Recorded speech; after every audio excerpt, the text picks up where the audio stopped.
Good afternoon. I'm Sadia Sherman, Chair of the City Planning Commission and Director of the Department of City Planning. Welcome to today's review session.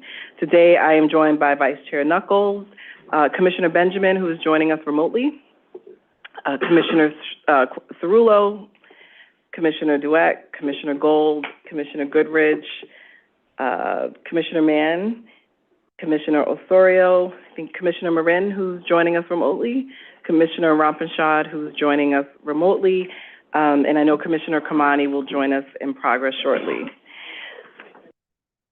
And Commissioner Benjamin is remote, yes. Before getting to today's agenda, I'd like to share some recent city planning related announcements.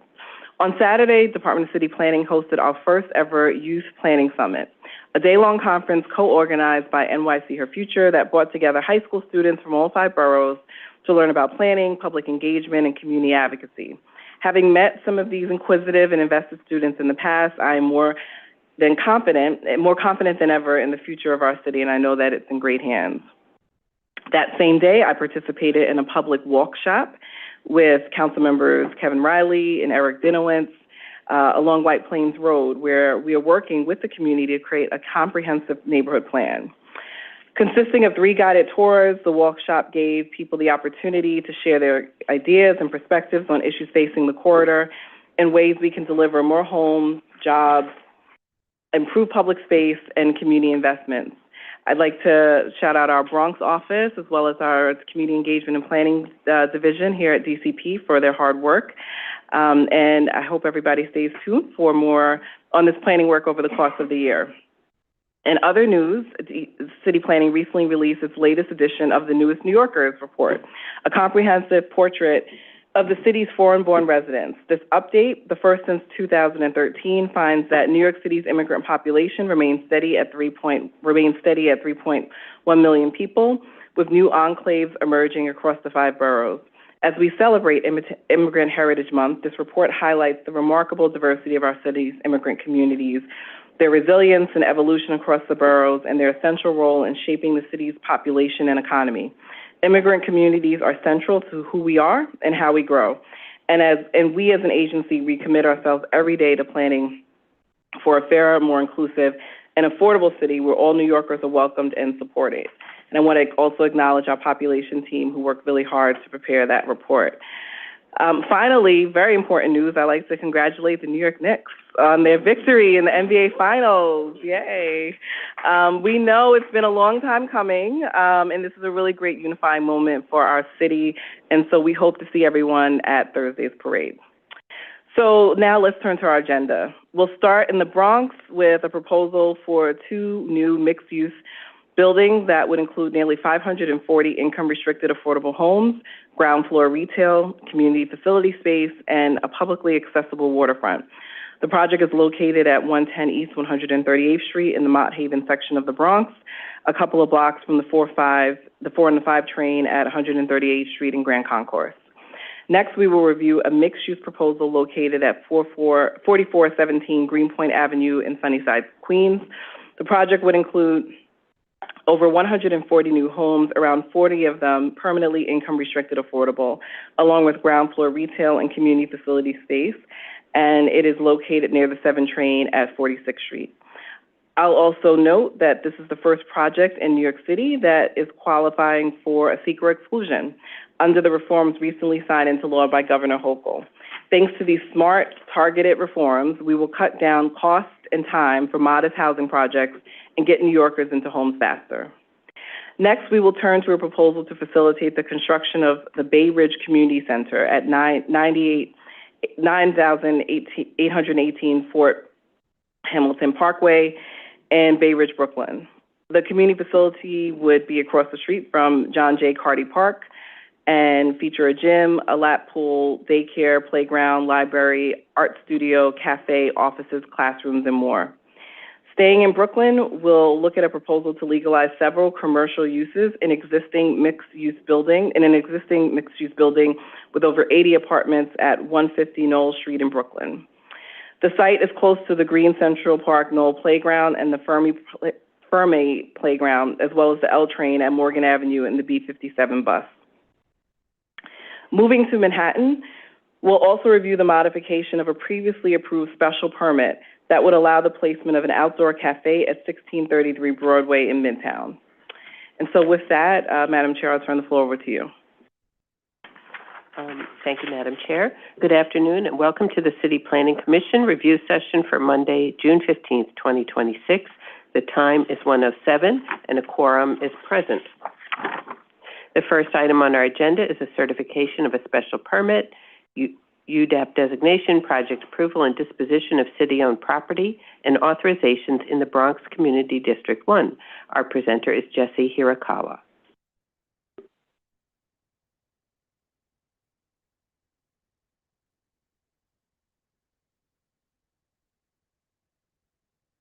Good afternoon. How about now? Oh, there we go. I'll leave it there. All right. Awesome. Thank you, Commissioners. I'm here today to present the 110 East 135th Street / 63 Exterior Street, also known as Madison Landing, today for certification. This is an application by co-applicants of the New York City Department of Housing, Preservation, and Development, also known as the HPD, and the East 138th Street JV Associates, LLC. The project is located in the Mott Haven neighborhood in the Bronx Community District 1. The applicants are seeking multiple actions that will facilitate the development of 2 mixed-use buildings, totaling approximately 377,000 square feet, where retail and community facility uses are on the ground floor with residential above, where all 537 units are being permanently income restricted. Additionally, there will be approximately 33,000 square feet of publicly accessible open space as well. And so to facilitate this proposal, the applicant team is seeking to designate and approve an urban development action area, also known as a UDAP, and to dispose city-owned land to a developer selected by HPD. A special permit to modify the special height and setback regulations in a sub-district of the special Harlem River Waterfront District and waterfront yard regulations. A series of zoning modifications to modify the access dimensional requirements, height and width of fencing requirements, and also phasing of the waterfront public access areas. In addition, the applicant team is seeking a chairperson certification pursuant to the zoning resolution section 62-811 to demonstrate compliance with the waterfront regulations as modified by the zoning authorizations. The development site sits along the Harlem River waterfront with the Madison Avenue Bridge to the north and Park Avenue Bridge to the south. Along the western edge of the site within the waterfront is to the east is a major Deegan Expressway that runs the length of the Bronx as Interstate 87 mainly hugs the eastern shore of the Harlem River that connects to other major routes like the Cross Bronx Expressway and the Bruckner Expressway. The MTA 4 and 5 lines has a 138th Street Grand Concourse station, 1 block to the east, with the 149th Street Grand Concourse station several blocks to the north, where the 2 line actually also enters the Bronx from Manhattan. Not shown is a few more blocks to the east along 138th Street is the 3rd Avenue and 138th station for the 6th line. Existing buildings in the surrounding area include a variety of mixed-use buildings to the south, ranging from 25 to 30-story buildings. To the north is also the Bronx Point development as a 25-story mixed-use building that is currently under construction. With several community facilities in the area like the Lincoln Medical Center, Hostess Community College, and there are several educational facilities as well.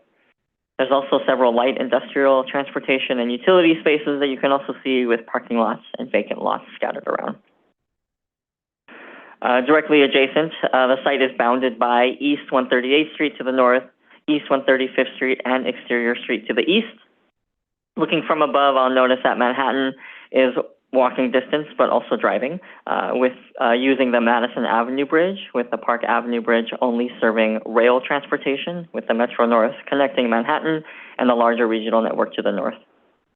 Also noting several open spaces, like the Harlem River Park Bikeway along the Manhattan side, with Deegan Rock open space directly to the east of the development site. Not marked on this map is the development site is served by several bus routes as well. Nearby bus routes include the BX33 along East 138th Street, BX19 along 145th Street, and the BX1 and BXM4 along Grand Concourse. The development site is also near the Metro North commuter lines at the Yankees/East 153rd Street, about 0.9 miles away, and also the Melrose Station, which is 1.4 miles away as well. On May 20th, 2009, the CPC approved the Lower Concourse rezoning, which was a rezoning of 30 blocks in the South Bronx. That includes the development site, which also had a text amendment to create the Special Harlem River Waterfront District, which would allow for a mix of residential, commercial, and light industrial uses, and revitalize an underutilized but strategically located area in the Lower Concourse area. This rezoning changed the zoning of the development site from an M12 to an R72/C24, and is mapped also the Special Harlem River Waterfront District. The R72 districts are a medium-density residential district with a commercial overlay. The Special Harlem River Waterfront District, I'll refer as the Special District, modifies the underlying R72 requirements, where the maximum FAR with lots containing residential and community facility or commercial uses is 3.33. where the maximum can be increased to 4.0 for quality, affordable, or senior housing. With the Course sub-district of the Special District, the development site consists of Parcel 7 and Parcel 8, or portions of Parcel 8. The Special District assigns several bulk and tower and setback requirements where future developments will need to adhere to here. The M14 and the M14R7X, also known as the MX13 districts, are mapped to the east of the project area. You'll also notice that there is R8A, C62A, M14R6A, and an M13R8 districts are mapped in the area, which is mainly northeast of the development site. As shown on this preliminary flood insurance rate map, a majority of the development site does sit within the A zone. And I'll note that the city can still facilitate development in the floodplain here as long as the proposal demonstrates that flood risk is being reduced and managed. This is typically addressed through the Waterfront Revitalization Program, or WRP, process, which helps confirm a resilient design flood elevation and ensures that vulnerable and critical features such as mechanical equipment are protected. In addition, the Department of Buildings, or DOB's, flood resilient building code requirements, including Appendix G, further reinforce these protections. All of these approaches are being applied for this project. The development site is occupied by a 2-story vacant commercial building at 110 East 138th Street and a 1-story warehouse, also moving company, at 63 Exterior Street. From this view, you could see that there is a CSX rail line that runs parallel to the site, which is an infrastructure line immediately adjacent, right along the waterfront there.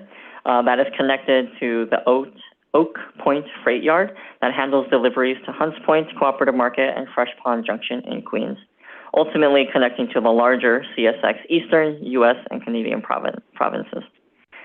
With elevated structures of the Park Avenue and Madison Avenue bridges flanking both sides of the site from the north and the south, you'll also note that you can here is that there's an elevation change from the Major Deegan and the East 135th Street from this image on the back of the site that is slightly elevated above the development site, which will be more noticeable in the following images when we're looking at the site. Starting at the most northeastern corner of the development site, and we're looking west along East 138th Street, you'll notice that one of the elevation changes as the street goes down towards the Harlem River, with Madison Avenue Bridge rising to the right. This is also the vacant commercial building sitting on Lot 43 on the left you see. Turning to the south, you'll notice how the Major Deegan and East 135th Street split with the development site on the right. Continuing south along East 135th Street, you'll notice that the elevation change, that the development site is lower and lower than the street and sidewalk you see on the left. Moving on to the site now, we're looking south towards that Park Avenue Bridge. We're now on Lot 28 with the moving company parking lot. Again, you'll see that the East 135th Street on the left is slightly elevated. Flipping around to looking north along the Harlem River, you'll see how close that CSX railroad is actually on the left there. Continuing to the north, this is actually the edge of the previous warehouse mentioned for the moving company and how it meets right along the water edge with the CSX rail further to the left. Continuing to the north, there's one little inlet along the northern portion of the site, which is Lot 43. This is the northern site of the lot. Now we're actually a little elevated on the Madison Avenue Bridge, looking down and south towards the development site on the left and the CSX rail right in the middle there. I'll also note that you can see how close the railroad actually gets to the edge there, right at the bottom of the image of Lot 43. Lastly, turning our direction to the east, looking back towards where we started, you'll notice how East 135th Street slopes down towards the development site, coming towards us in this image, as the bridge slopes up to the left. Zooming back above the site development area, you can see that there are 3 lots that comprise of the development site. Lot 43 is a privately owned by the applicant that is not HPD, with a vacant commercial building, and lots 28 and 23 are city-owned that comprise of the moving company and the warehouse. The applicant's proposal consists of two new mixed-use buildings totaling approximately 377,000 square feet, with 100% of the homes being income restricted at a total of 537. Building 1 will have 1,900 square feet of retail use on the ground floor, while Building 2 will have 2,700 square feet of community facility uses within the ground floor as well, surrounded by a new waterfront public open space across the site. The applicant team also is proposing to improve the improvement of a shared street along 138th Street to the north and a widened sidewalk along both exterior and 135th Street to enhance the pedestrian experience, but also provide a safer vehicle drop-off area where the buildings will match the elevation change of the street and sidewalk. Building 1, 110 East 138th Street, will range from 5 to 13 stories, containing 183 permanently income-restricted homes. Well, that community facility will also have social services spaces, approximately also with 1,900 square feet of retail space located on the ground floor at the intersection. Building 2, which is 63 Exterior Street, is the larger building there on the left, ranging from 8 to 27 stories, stepping down in heights towards the southern edge of the site, containing 354 permanently income-restricted homes with approximately 2,700 of community facility space. Looking closer, a view of the retail on Building 1 on the ground floor with the connecting visual corridor on the right that is using East 138th Street that slopes down towards the river on the right. The development is divided into two primary structures, building 1 and 2, while they share a 24/7 secured lobby in the middle that you see here. Flying around to the other side of the development, we're now looking towards the two buildings from the Manhattan side as we hover over the Harlem River here. From the northern portion of the development site, looking around the shore public walkway that spans approximately 25,000 square feet, includes a series of viewing platforms, a river overlook, and a sun deck. Continuing along the waterfront, the spaces also include dedicated play areas, fitness areas, and a dog run. They're not really viewed here, but it's further along the open space to the south. All right, so bringing us back to the proposed zoning actions and to facilitate this proposal, there's a series of actions that are being proposed. I'm going to use the following slides to walk through each action in more detail, starting with the UDAP. First, the Urban Development Action Area Project UDAP and the disposition of city-owned property are two of the primary land use actions required to facilitate the development. The applicant states that the UDAP is necessary as the site consists of underutilized property, while the dispositions of Lot 28 and 29, which are currently owned by the City of New York, to a private developer to allow the construction and development of the proposal. The applicants are seeking a special permit pursuant to ZR Section 62-837A to modify bulk regulations on waterfront blocks. The applicant states they need to waive several standard waterfront and sub-district regulations within the special district to allow for a better site plan, variation in height, and also access to, that can be provided for pedestrians. Highlighted in blue is a series of bulk waivers that are related to the required base heights and setbacks from the shore public walkway and adjacent streets. Highlighted in yellow are tower provision waivers that are requested for both buildings. First, highlighted in the blue triangles along the shore public walkway pursuant to ZR Section 87-322A1, base heights with buildings within 50 feet of the shore public walkway are required to have a max base height of 85 feet, and the applicant is proposing no base heights here along the shore public walkway for Building 2, and a reduced base height of 55 feet to portions of Building 1. Also pursuant to ZR Section 87-322B, standard and special district regulations require a 15-foot setback above the base height along the shore public walkway and a 10-foot setback along wide streets. Again, the applicant is proposing no setback along the portions of the shore public walkway and East 138th Street and Major Deegan Expressway. Related to waterfront yard depth waivers, ZR Section 62-332A requires a minimum waterfront yard depth of 40 feet.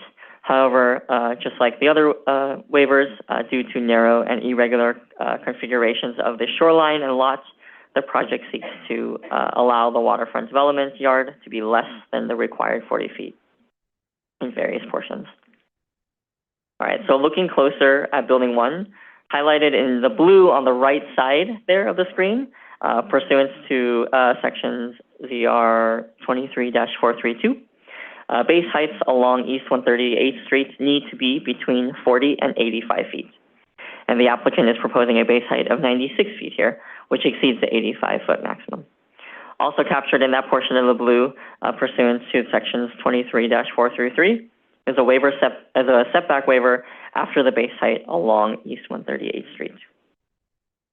Related to the tower regulations, which are highlighted in yellow, pursuant to sections 87/323A, zoning lots with less than 130,000 square feet of area are permitted only one tower. The applicant is proposing two towers here to allow two towers. This is showing just one of those two tower portions as this is looking at Building 1.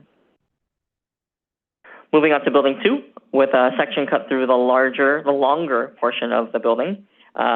Still again highlighted in yellow is that second tower portion above the 125-foot maximum transition height requirement, and to allow that second tower.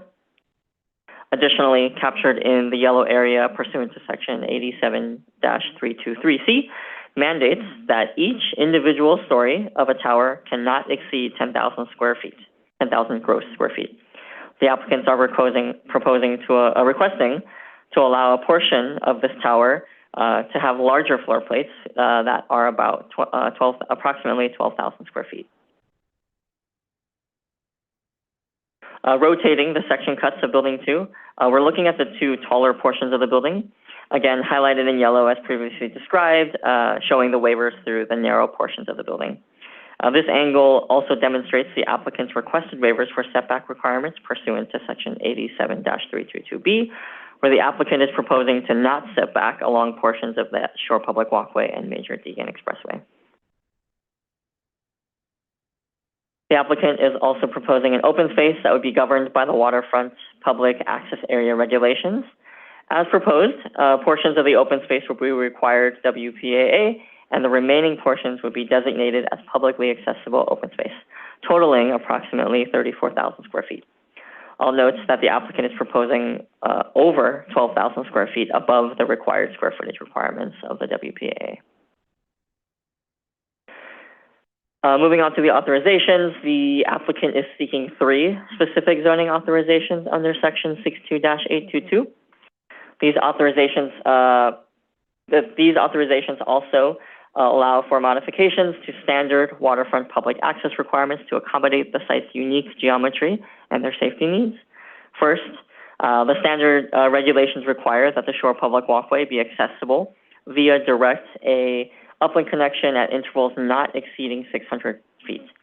The applicant states that here, due to the narrow and irregular site configuration and that inlet there on the northern portion, the walking path is not linear along the Harlem River. It hugs the steppe shoreline and the inlet area. Thus, the interval between the northern and southern upland connections, as proposed, is 821 feet. Second, the applicant is seeking an authorization pursuant to Section 62-822B to reduce the minimum width of screening buffer along the upland boundary of the Shore Public Walkway from the required 6 feet or 4 feet for narrow lots. That is highlighted in green here. The applicant is proposing the buffer to vary between 4 feet and 1.5 feet, while incorporating design elements that also include grade changes in the elevation, landscaping, and screening buffer requirements, all requirements as described in the design requirements of Section 62-62. Within the same section, the applicant is seeking to allow the height of a screen panel directly adjacent to the CSX rail yard to reach 10 feet. And it's highlighted in the dark blue here. This is a portion of the Shore Public Walkway where the CSX railroad is exactly aligned to the bulkhead of the lot. That photo that we showed earlier where the rail is exactly adjacent to it. They're proposing it for a width of approximately 100 feet along that northern portion of the site. The applicant has stated that they've been in coordination with the New York City Department of Transportation and Parks Department to provide a porous 10-foot height screening panel that will be used to ensure the safety and a functional design rather than the required 42-inch height guardrail that is required per the special district. Lastly, the applicant is seeking an authorization pursuant to ZR Section 62822 to phase of the Shore Public Walkway and related waterfront public access improvements in coordination with the 2 building construction timeline. As part of the authorization, it is required that the waterfront public access area be provided proportionately in each phase to the amount of lot area developed in each phase, at least 15% of the lot area in each phase. So for this one, in phase 1, the applicant is proposing to provide roughly 7,000 square feet of the WPA in phase 1, which exceeds the minimum, also with an additional 1,900 square feet of public accessible open space, exceeding the requirement of phase 1. In phase 2, the rest of it will be developed. The applicant is proposing to provide approximately 18,000 square feet of WPAA, which also exceeds the minimum, while providing an additional 6,000 square feet of additional public accessible open space. Overall, the phasing plan meets the proportionality requirement and exceeds the minimum WPAA requirements in both phases. All right, that concludes the actions.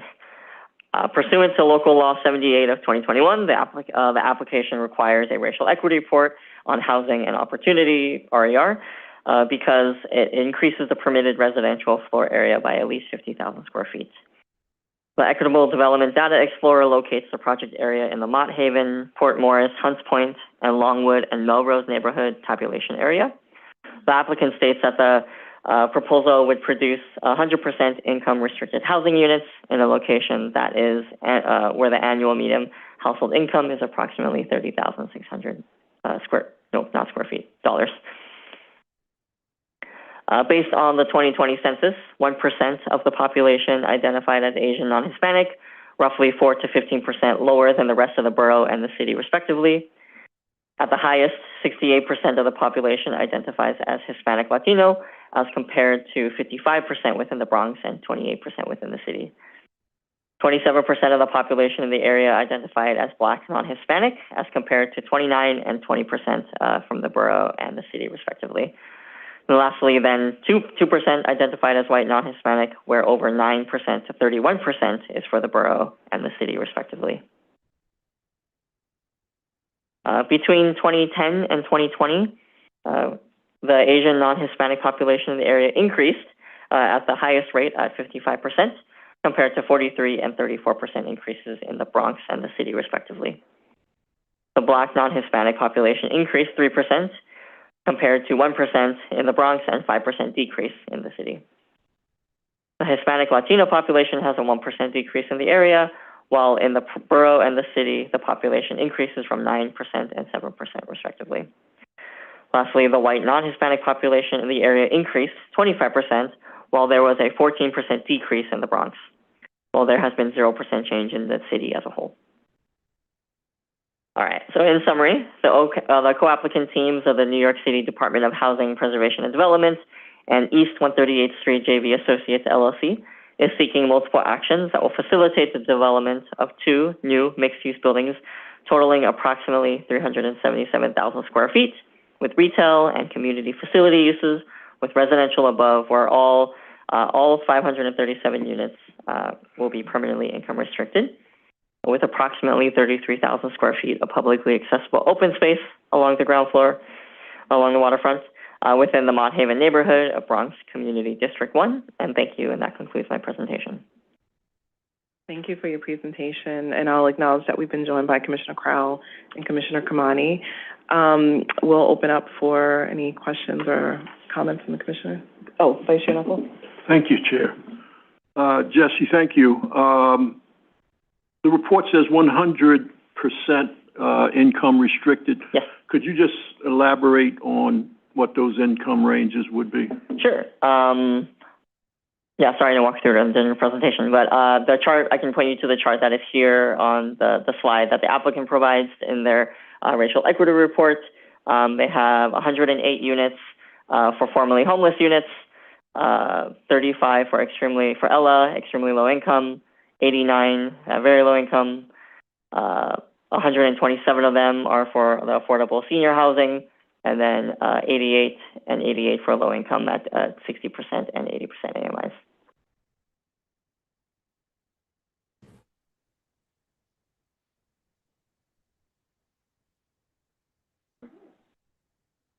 So the 129,600 would be a family of what? I'm sorry, what was that? I didn't hear the first part of the question. The last one? Back to the bottom. The maximum, 129,600. Yeah, that seems to be for eligible incomes in 2025 for the 4-person household, yes. Okay.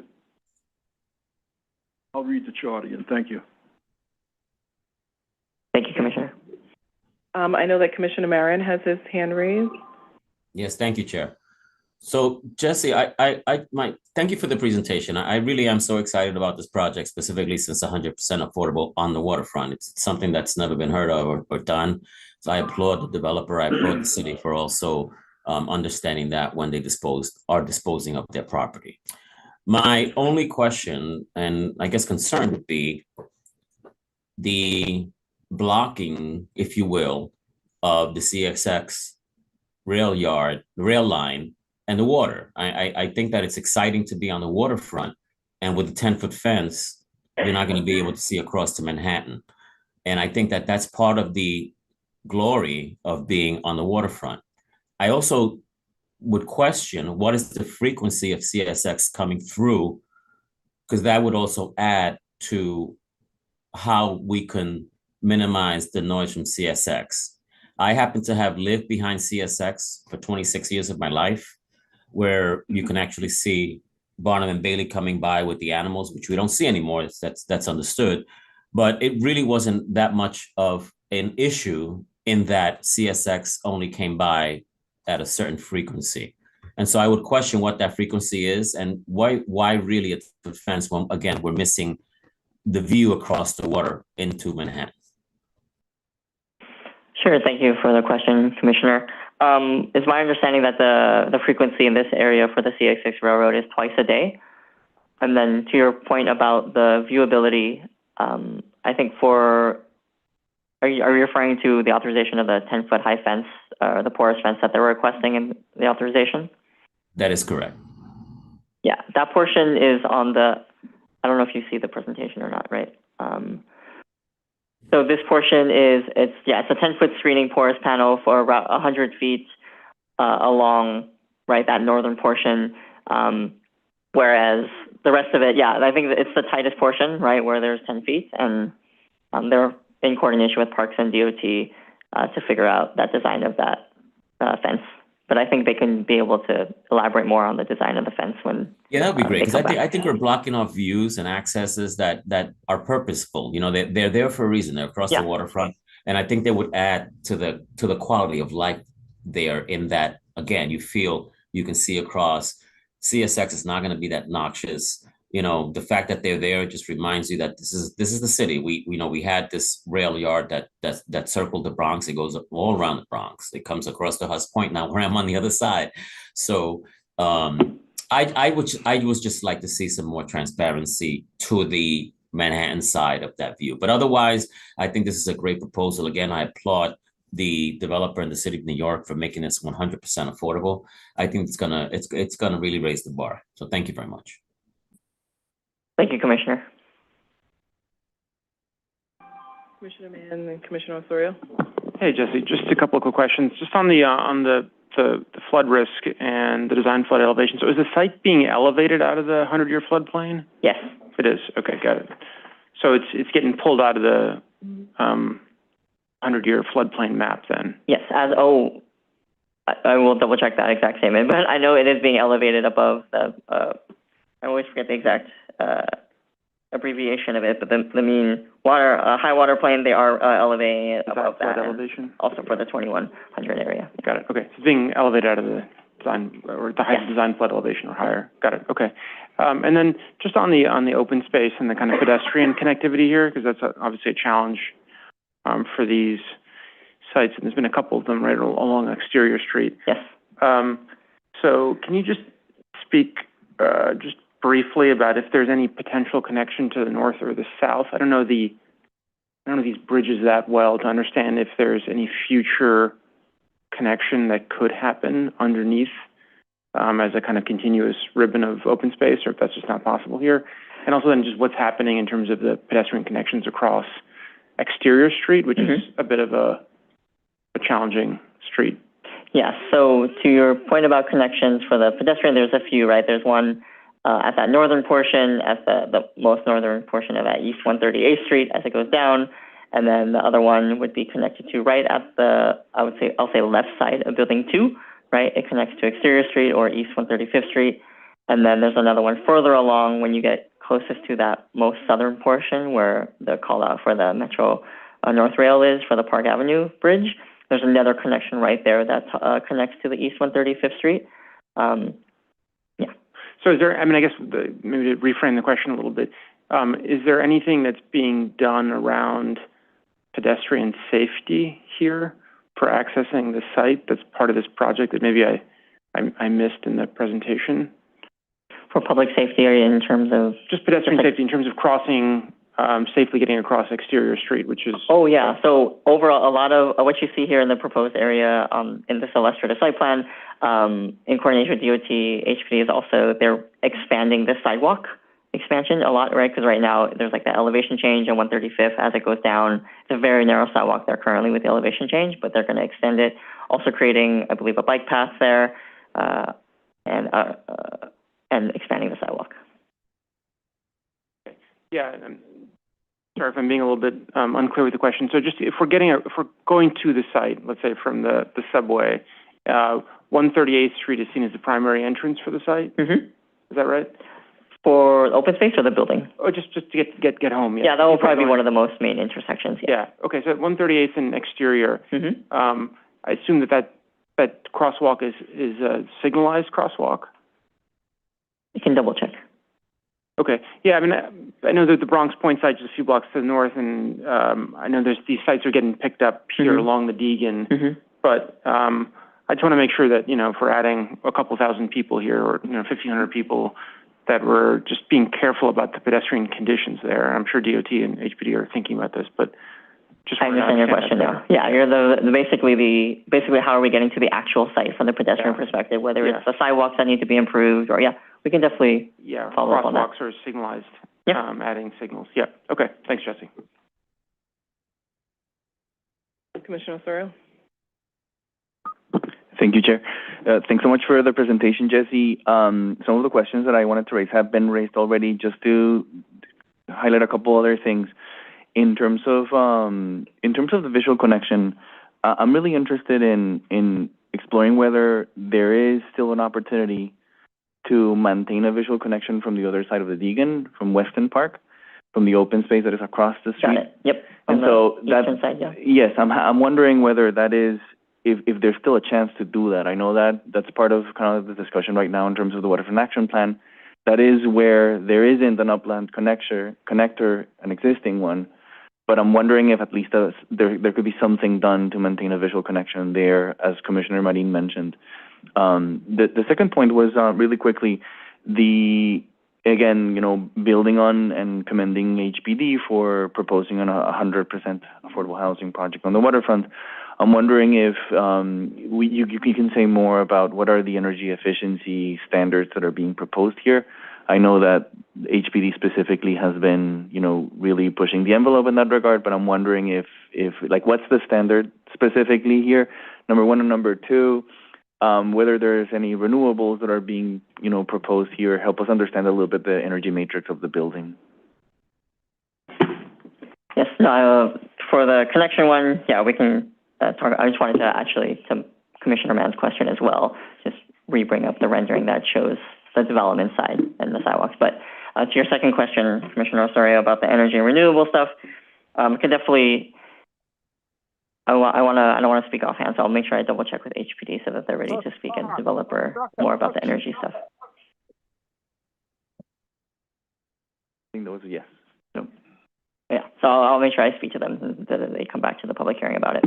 Yeah. But I'm sure, as you said, there's a lot of standards that the HPD is working with, so I'm assuming that a lot of those will be maintained. Yeah, thank you. Thank you so much, Jesse. I mean, just to wrap up, again, and appreciating Commissioner Mann's question, I saw your response illustrated through the sections.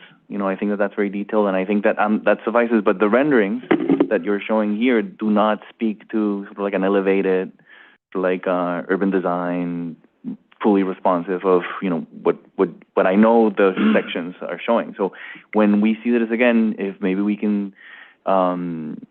If they can walk us through a little bit of, what are those interventions that are really going to make sure that the site is protected against flooding, that would be great.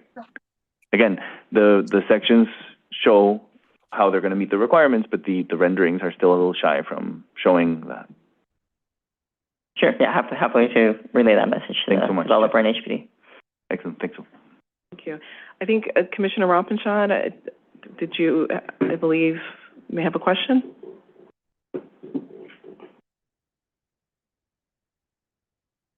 Or unmuted. Got it. Okay.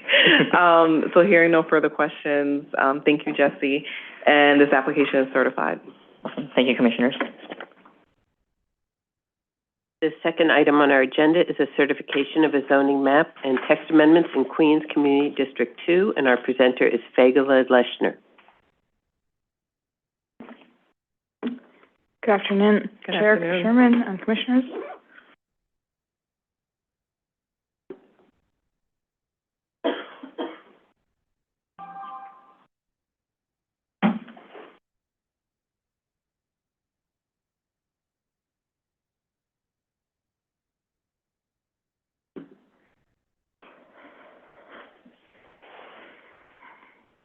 Okay. Today I am presenting the rezoning application for 4417 Greenpoint Avenue. This is a private application in the Sunnyside neighborhood of Queens Community District 2. The applicant, ZDJ Greenpoint LLC, is proposing a zoning map amendment to change the existing R6A zoning district with a C14 commercial overlay to R7X and R7A zoning districts with a C24 commercial overlay, and a zoning text amendment to map mandatory inclusionary housing over the project area.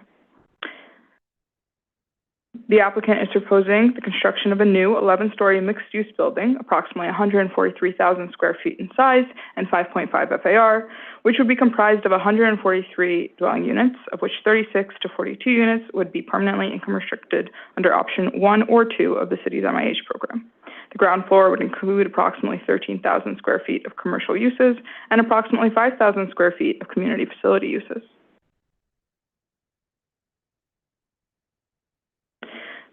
This is an aerial view of the surrounding context where the project area is represented by the red dot. The project area is in the Sunnyside neighborhood of Queens. The project is located within the inner transit zone and has good access to transportation. The site is approximately 2 blocks away from the 46th Street Bliss Street subway stop served by the 7 line and is in close proximity to multiple bus routes.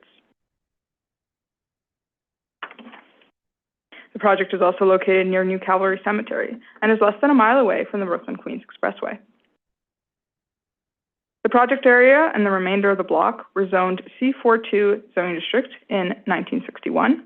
In 2011, the area was rezoned from C42 to R6A C14 zoning district through the city-led Sunnyside Woodside rezoning, which aimed to protect the lower density character of the neighborhood while allowing for moderate increases in residential and commercial density along main corridors such as Queens Boulevard and Greenpoint Avenue.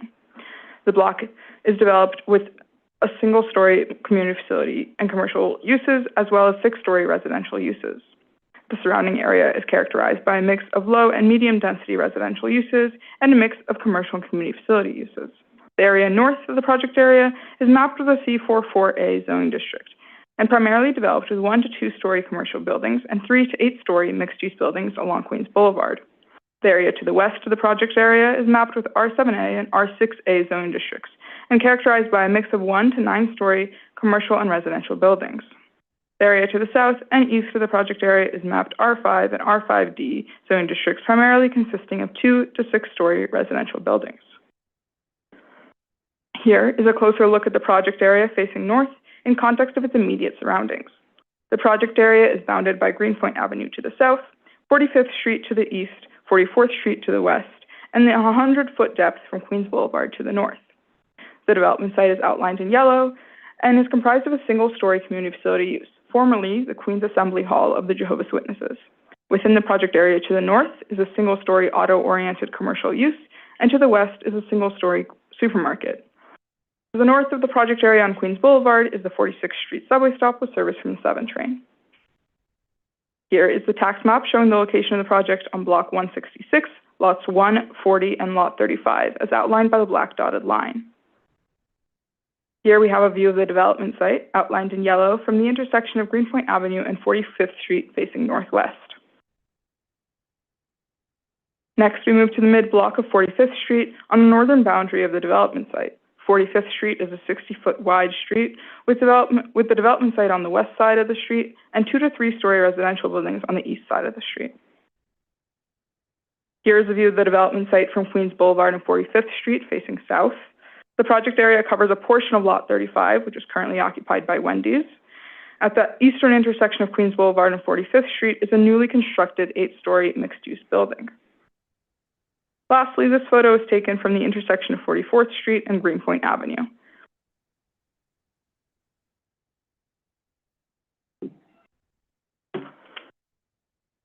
The project area encompasses the entire frontage of Greenpoint Avenue, while the development site is on the eastern portion of the block.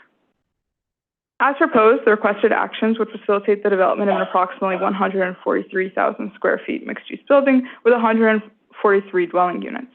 The development would be 11 stories within 100 feet of Greenpoint Avenue and 7 stories for the remainder of the building. On the ground floor, the applicant is proposing approximately 13,000 square feet of commercial space, primarily along Greenpoint Avenue, and 5,000 square feet of community facility space currently proposed as an arts and culture use.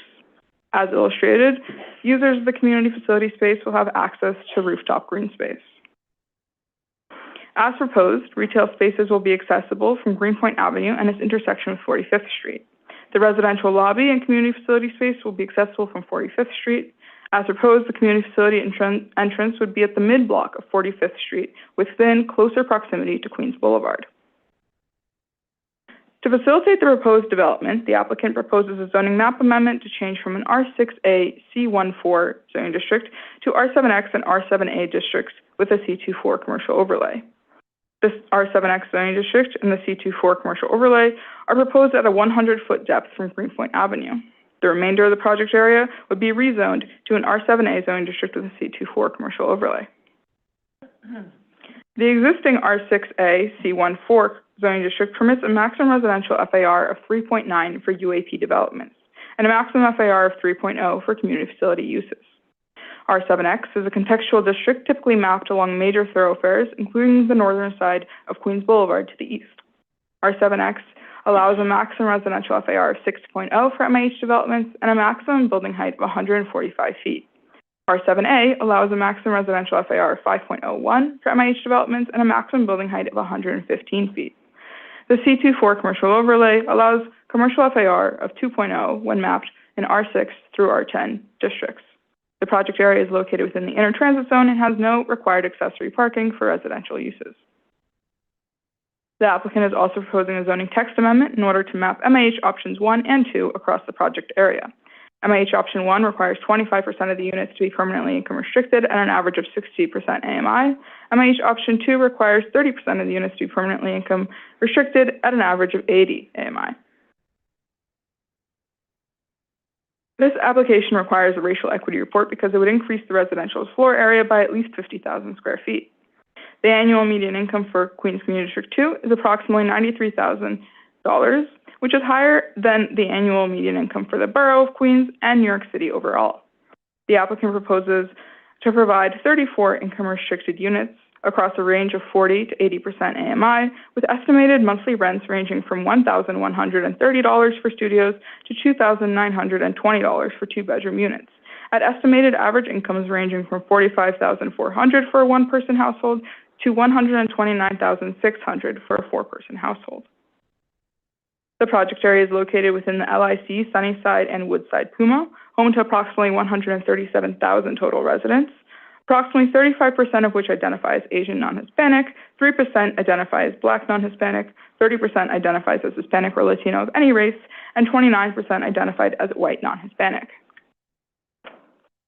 Between 2010 and 2020, the total population in this area increased 22%, substantially higher than the 8% growth at the borough and city level. All groups saw increases in population during this period, in particular the Black non-Hispanic population group.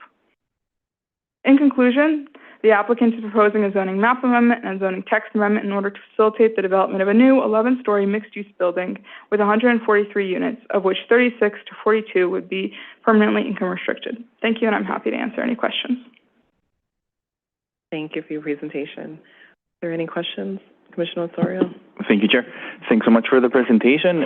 Just a quick comment, when we see this again, it would be great if we can see, again, as with the last one, some additional details in terms of what are the sustainability measures in general, but specifically whether at this scale we can actually try to achieve passive house, or what is the actual level of energy efficiency that is being proposed, as well as whether there are any renewables. It's with the renderings, it's you can tell that there's so many possibilities, and I would be interested in understanding what's being pursued. Thank you. Of course. Thank you. Are there any other questions? All right. Hearing none, this application is certified. Thank you. Thank you. Thank you, Chair. The third item on our agenda is a certification of zoning map and text amendments in Brooklyn Community District 10, noting there was a public comment provided in your materials, and our presenter is David Weisglass, and he is on Zoom today. And David, just say next slide when you're ready to advance. Understood. Good afternoon, Commissioners. Good afternoon.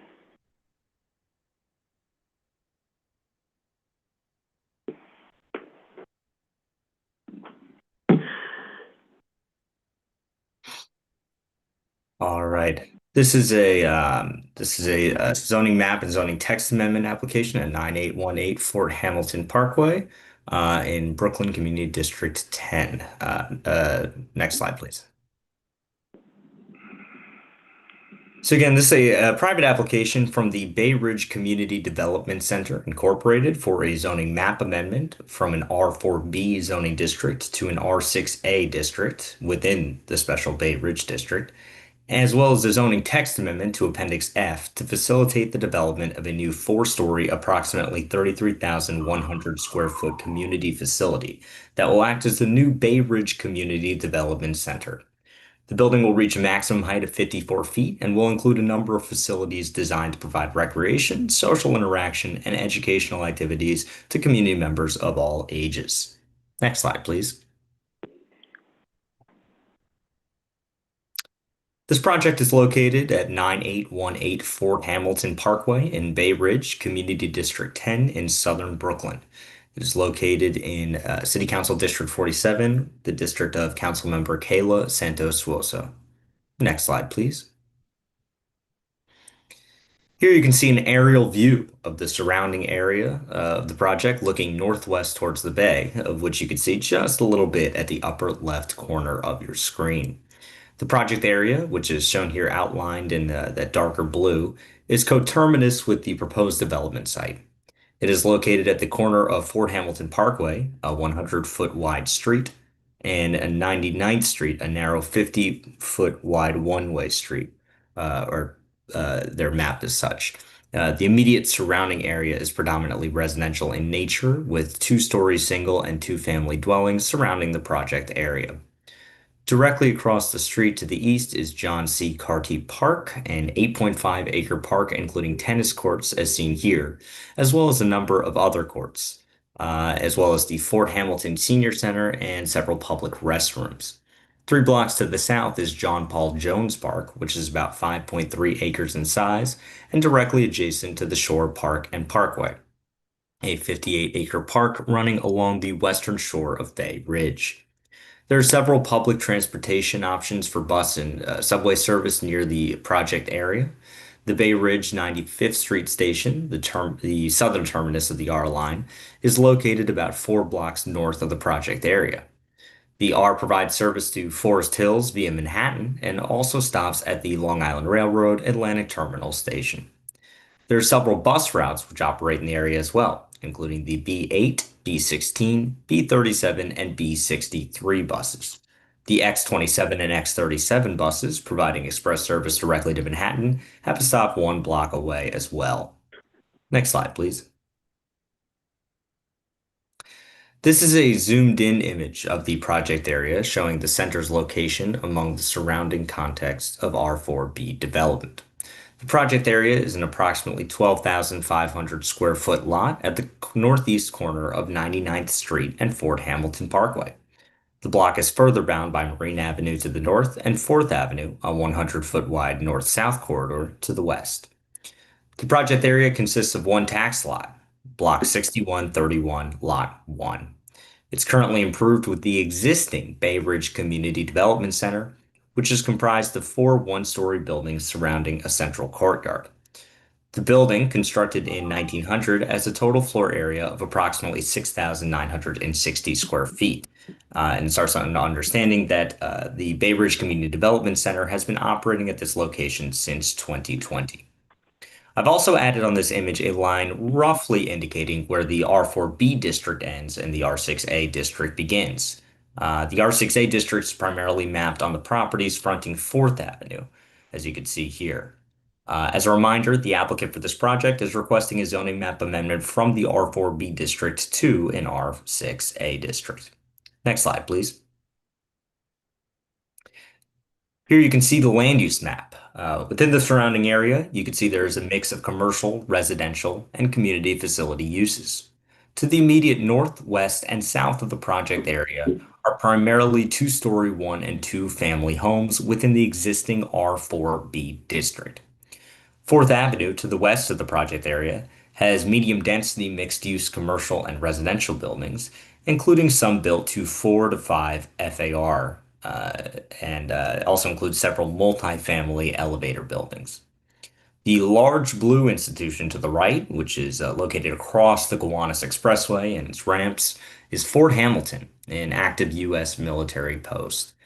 Fort Hamilton is an individual landmark as designated by the LPC. The zoning districts mapped within the surrounding area include R4B, R5B, and R6A residential districts, as well as a C13 commercial overlay district, mostly mapped along 4th Avenue. R4B and R5B are low to mid-density contextual residential districts allowing residential uses, with the R4B district covering the development site, allowing a maximum residential FAR of 1.0 and a maximum community facility FAR of 2.0, and the maximum building height is 25 feet. You'll see this is also located within the Special Bay Ridge District. The Special Bay Ridge District was enacted in 1978 and was created to preserve the neighborhood's low-rise character, to ensure contextual development, and to protect neighborhood-scale commercial areas along main corridors. Next slide, please. Here you can see an image of the proposed development site with the existing community center on it, looking roughly north.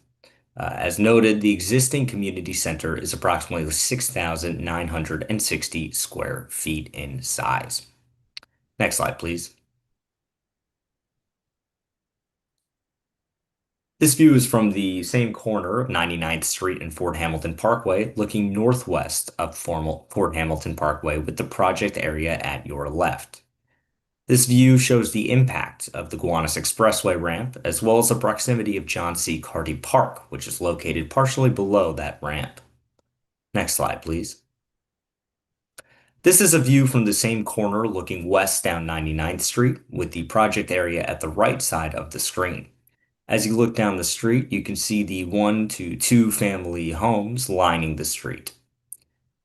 Next slide, please.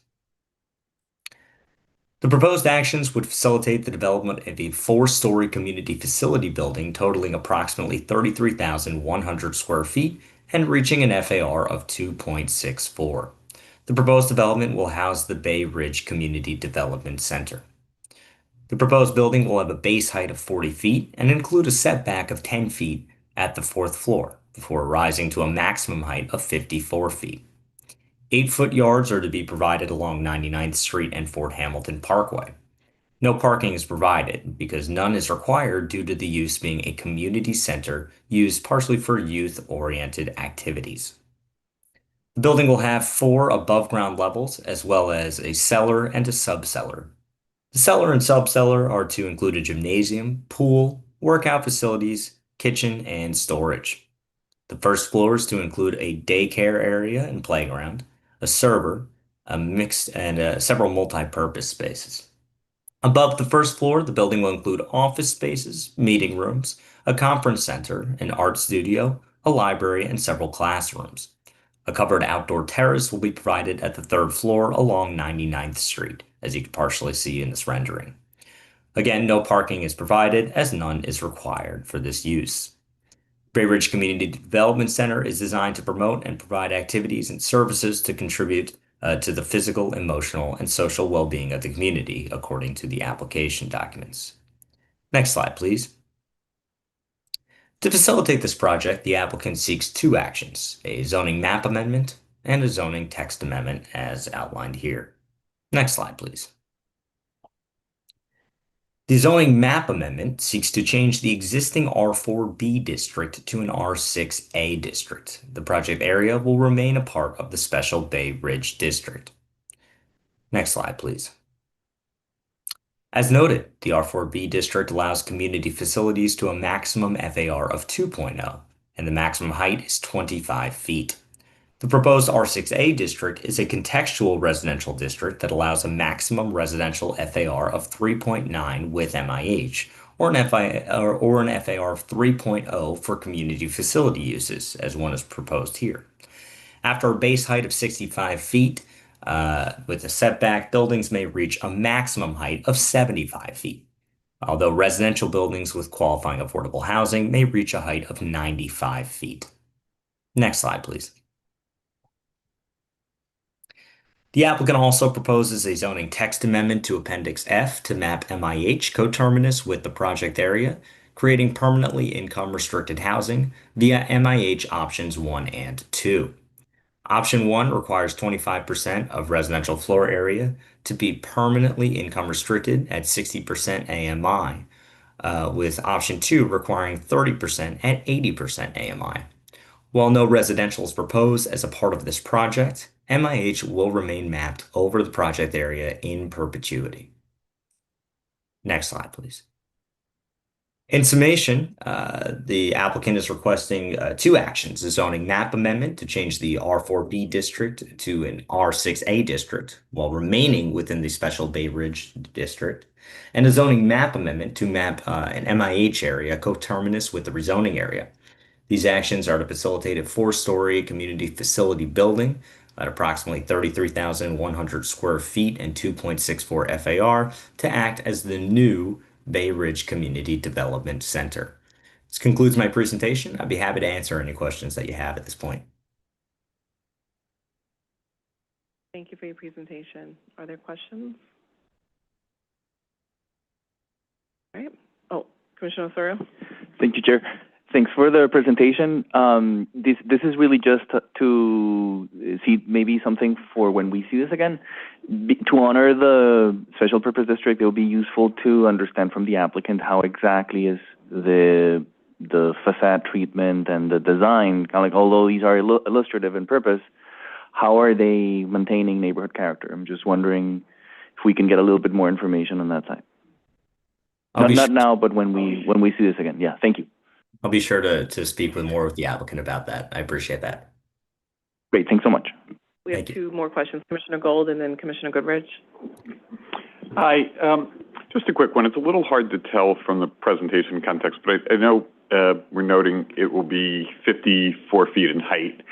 Can we just speak about the surrounding area? It looks like from the picture there are buildings that tower even higher than that, about a block or so away, but can you just speak about that for a second?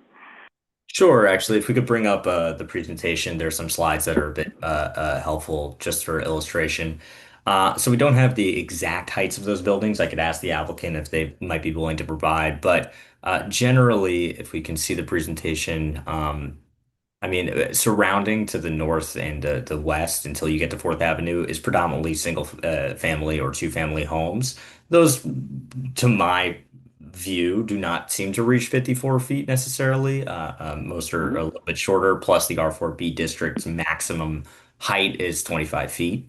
However, once you get a little bit closer to the R6A district, which is mapped on 4th Avenue, there are several larger multifamily buildings. I don't want to speak out of turn and speak to exactly what those heights are. But yeah, it is definitely valid that in the immediate adjacent areas, most of those buildings are not necessarily up to that height, but there are some that reach that height or surpass it slightly, most likely on 4th Avenue, but I can't get into specifics at this moment. Perfect. Thank you. Commissioner Goodrich? I have a question about I was hoping to reconcile these two things. I saw an article where one of the community board members is talking about how this project came before them in 2021, and now we're 5 years later and it's being described as like it's being rushed through, which doesn't. I don't know how to. Is there? Is there any insight to that, or is that just what I'm thinking it is, which is? Sure. Yeah, no, I can provide my insight according to the knowledge that I have. So the proposal that had been brought forward, to my understanding, was an as-of-right proposal to refurbish the building or to reconstruct parts of it, but that didn't require a land use entitlement at that time. And so they didn't really approach DCP because there was no land use action required for that if they were to follow through. That's my knowledge. I obviously wasn't here at the time. They didn't approach us. That makes sense. Yeah, through further conversations, what the applicant has informed us is that they looked at those options and they looked at kind of some of the hurdles that they would need to cross to actually make that happen. And it didn't exactly seem financially feasible to do so, and it also wouldn't provide them with the space that they needed for some of their expanded activities. And so they eventually thought, you know what, there's kind of no way to do this without allowing a bit more FAR, and that would be changing the zoning district. So that's what the applicant has told us. Got it. Thank you so much. That clarified it. Thank you. Thank you. Thank you. Hearing no other questions, this application is certified. Thank you. Thank you. Thank you, Chair. Thank you, David. The fourth item on our agenda is a certification of a zoning map amendment in Brooklyn Community District 4. Presenting for the first time to the Commission is Akiva Blander.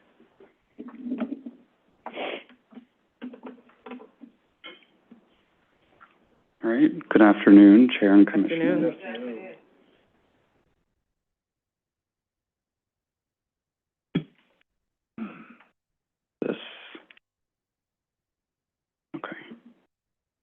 There we go. All right, good afternoon. This is the certification presentation for 150 Knoll Street. This is a private application filed by Knoll Street Realty USA, LLC for a zoning map amendment from R6 to R6C24 at 150 Knoll Street in Bushwick in Brooklyn Community District 4. This action would facilitate active ground floor commercial use in an existing building constructed in 2024. Here's an aerial view of the surrounding context. The project is located in Bushwick, 1 block southwest of Flushing Avenue, which divides Bushwick from East Williamsburg and is a major thoroughfare and truck route in North Brooklyn. The project is located 0.2 miles from the L train at Morgan Avenue and 0.6 miles from the M train at Central Avenue and near the B60 bus along Wilson Avenue and B57 along Flushing Avenue. Across Flushing Avenue is the North Brooklyn Industrial Business Zone, which was created in 2018 to retain and support the growth of industrial and commercial uses and jobs in that area. The project area is in the outer transit zone based on the City of Yes for housing opportunity parking geographies. The project area is mapped in an R6 district, a mid-density general residential district widely mapped throughout Brooklyn, including much of Bushwick.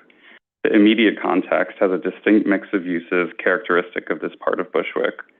In this map, we can see the mix of building heights and mix of residential, retail, and industrial uses. The entirety of the project area and areas east are zoned R6 and are primarily residential, while an M11 district to the west and an M31 district to the south contain predominantly industrial and commercial uses. The development's abutting streets reflect these zoning districts. Along the Knoll Street frontage is a mix of low-rise industrial and residential uses, while the George Street frontage is primarily residential. Wilson Avenue, a neighborhood corridor, has a mix of commercial and residential uses. The nearest commercial overlays are located 1 block north along Knickerbocker Avenue. However, the area has many non-conforming commercial uses along the east-west avenues, such as those included in the present rezoning application. This is a tax map showing the location of the project on block 3154, covering tax lots 29 through 35 and 7501. The development site is lot 7501, while the others are non-applicant lots with commercial uses that would be rendered conforming as part of this action. The development site occupies a 25,000 square foot through lot with frontages along both Knoll Street and George Street, both of which are 60-foot streets, and just south of Wilson Avenue, a 70-foot street. The applicant is seeking a C24 commercial overlay to legalize commercial uses at the development site, highlighted in yellow, and 7 other tax lots north of it, fronting Wilson Avenue. 5 of the lots currently have non-conforming ground floor commercial uses that predate current zoning, including a car accessory store, a liquor store, a candy store, a smoke shop, and a deli. The project area, outlined in blue, includes the development site and the block front along Wilson Avenue. This is a view showing the development site along its Knoll Street frontage to the right and mixed industrial and residential uses to the left. You can see the mixed-use building has already completed construction and is occupied. This is a view of the corner of Wilson and Knoll with mixed-use buildings to the left and the development site to the right and another retail use, a car accessory store, in between the two. These uses would be brought into conformance with the requested actions. This is a view of the northern block front bound by Wilson Avenue and Knoll and George Streets. The row of mixed-use buildings along Wilson Avenue has currently non-conforming retail uses that would be rendered conforming as part of this action. This is a view of the intersection of Wilson Avenue and George Street, with mixed-use buildings to be brought into conformance to the right and the development site along its George Street frontage to the left. This is a view looking south from Wilson Avenue along George Street, with a development site at right and row homes to the left. And this is a view showing the development site along its George Street frontage looking north. There are currently commercial uses along this frontage that would be legalized as part of this action, including a clothing shop, a nail technician, a barber, an accountant, and a flower arrangement business, as well as space for 2 local arts nonprofits. This is an architectural drawing of 150 Knoll Street, which was built as of right in the R6 district in 2024. The building is addressed as both 150 Knoll Street and 87 George Street due to its 2 frontages. It comprises 4 stories of residential units atop a ground floor and has 41 parking spaces in the basement. Current zoning permits only parking, residential, and community facility uses on the ground floor, and the applicant is currently requesting a C24 commercial overlay that would legalize commercial uses in the building. Here's a look at the program composition on the ground floor. The floor plan shows over 17,000 commercial square feet, along with residential and commercial entrances from each frontage and restrooms for commercial tenants and guests. To facilitate commercial use, the applicant is proposing a zoning map amendment to rezone the outlined area from R6 to R6C24. This amendment would not provide changes to the underlying R6 district's requirements around bulk, height, setbacks, or lot coverage.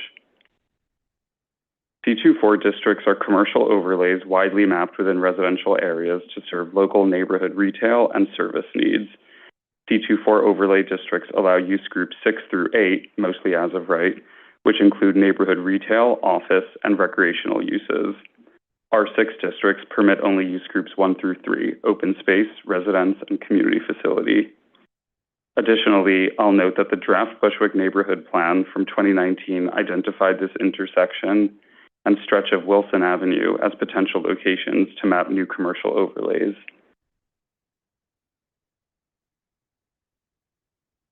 In summary, this is a private application filed by Knoll Street Realty USA, LLC for a zoning map amendment from R6 to R6C24. This action would legalize commercial uses in an existing building and bring into conformance or permit commercial uses at 7 other parcels in the project area. Thank you, and I'll be happy to answer any questions.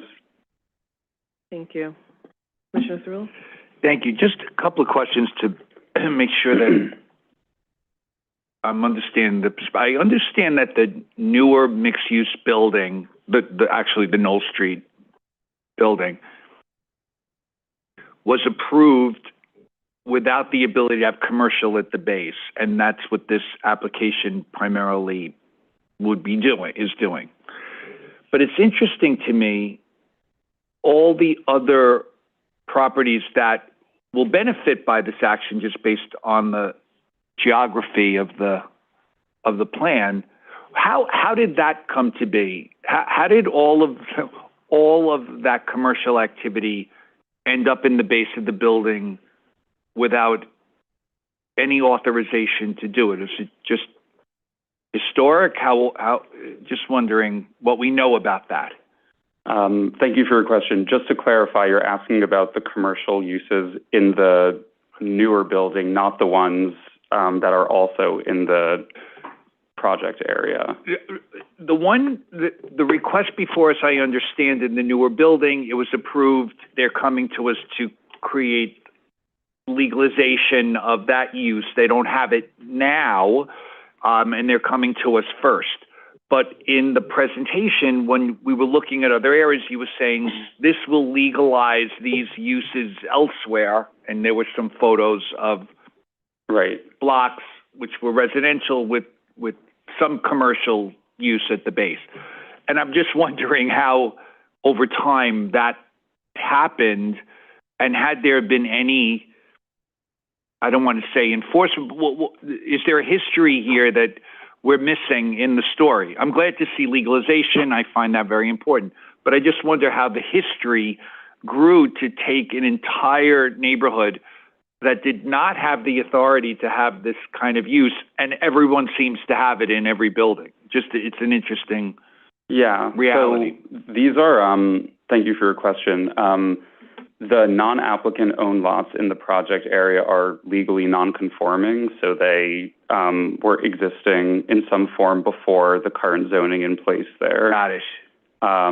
The commercial uses that are in the applicant lot are not legally conforming, so the present action before you would be legalizing those uses. Okay. So there's a protection there for those that are legal non-conforming in the event that there's a fire and it destroys the building. This will, though, legalize them. Yeah. I understand. Is there any part of this, just a second thought and question, during City of Yes, and perhaps it's not relevant, but I'm connecting dots here on the idea of permitting commercial uses in residential buildings. And I know there was the floor above and the floor below, and there's a lot of, is there no part of what's happening here that connects to the city of, what the City of Yes permitted with respect to commercial uses in residential areas, or they're stuck going through this process? So my understanding from City of Yes for economic opportunity was that some smaller scale commercial uses could be legalized or permitted in residential units, but I think that the type of businesses that are being conducted in the building now would not benefit from those provisions. Understood. Okay. I think because of the type of the business and the size of the business. So they're not one of the business types that would be permissible to benefit from the City of Yes piece of this. So, again, my understanding, and correct me if I'm wrong, that, for example, one of the businesses that are operating there, that's operating there now is a barber. So I think that there's kind of a distinction between one person who's a barber having people come into their apartment versus running a barber shop, you know, with multiple seats and, yeah. I understand. Okay, thank you. Thank you. Thank you. Commissioner Seward. Thank you, Chair. Thanks so much for the presentation, and I'm so glad that Commissioner Cerullo brought this up. You know, I just wanted to build on that to suggest that we really deepen in that discussion, given also the history of industrial to residential to mixed use conversion here. You know, to be fair, this is right outside a neighborhood industrial area, which is, you know, expected that there will be tensions in terms of, you know, whether rather challenge us in terms of what the right, where is the right place and time to think about conversions and mixed use, especially away from industrial. But also, again, to be fair, this is just one block away from a secondary area and just a few blocks away from a primary. So in my mind, this is what we do here, especially in terms of legalizing non-conforming commercial uses, is important to establish some sort of precedent. And so I would love to hear more from the department in terms of, you know, how are you thinking about this? So that we make sure we're sort of like looking at this comprehensively, but also setting the right precedent in terms of legalizing non-conforming uses that should not be there to begin with. Yeah, thank you for your question. I don't want to speak too much to the applicant's rationale for, you know, the land use proposal, but you know, I think that the Bushwick neighborhood plan could be instructive in this way because there are a lot of legally non-conforming businesses, especially along the east-west corridors in Bushwick, and especially as you get more west towards Flushing Avenue. I don't think I have anything else to... That suffices. Yeah, I think I appreciate that, and I also appreciate the explanation that you gave in the report in terms of the history, the zoning history of the neighborhood. I guess my question to rather sort of like leave on that is, what is the public benefit of what we're doing here, perhaps more so in terms of the commercial uses and the affordability that is being proposed. Help us understand, this is a question for the applicant, help us understand the public benefit of the action. I'll definitely make sure that the applicant can speak to that when they are here, but I think that they would probably speak to, the local businesses that are operating there. And so we want to see, for example, what are the rents that are being, expected, and who's going to have access, what type of businesses are we attracting, and to what extent, are we increasing affordability in that regard. Thank you so much. Thank you. Questions? Great. Thank you for your presentation. Great. Thank you very much. Application is certified. Thank you. The fifth item on our agenda is a non-ULURP post-referral review of a modification to a previously approved special permit in Manhattan Community District 5, and our presenter is Isaac Bravo.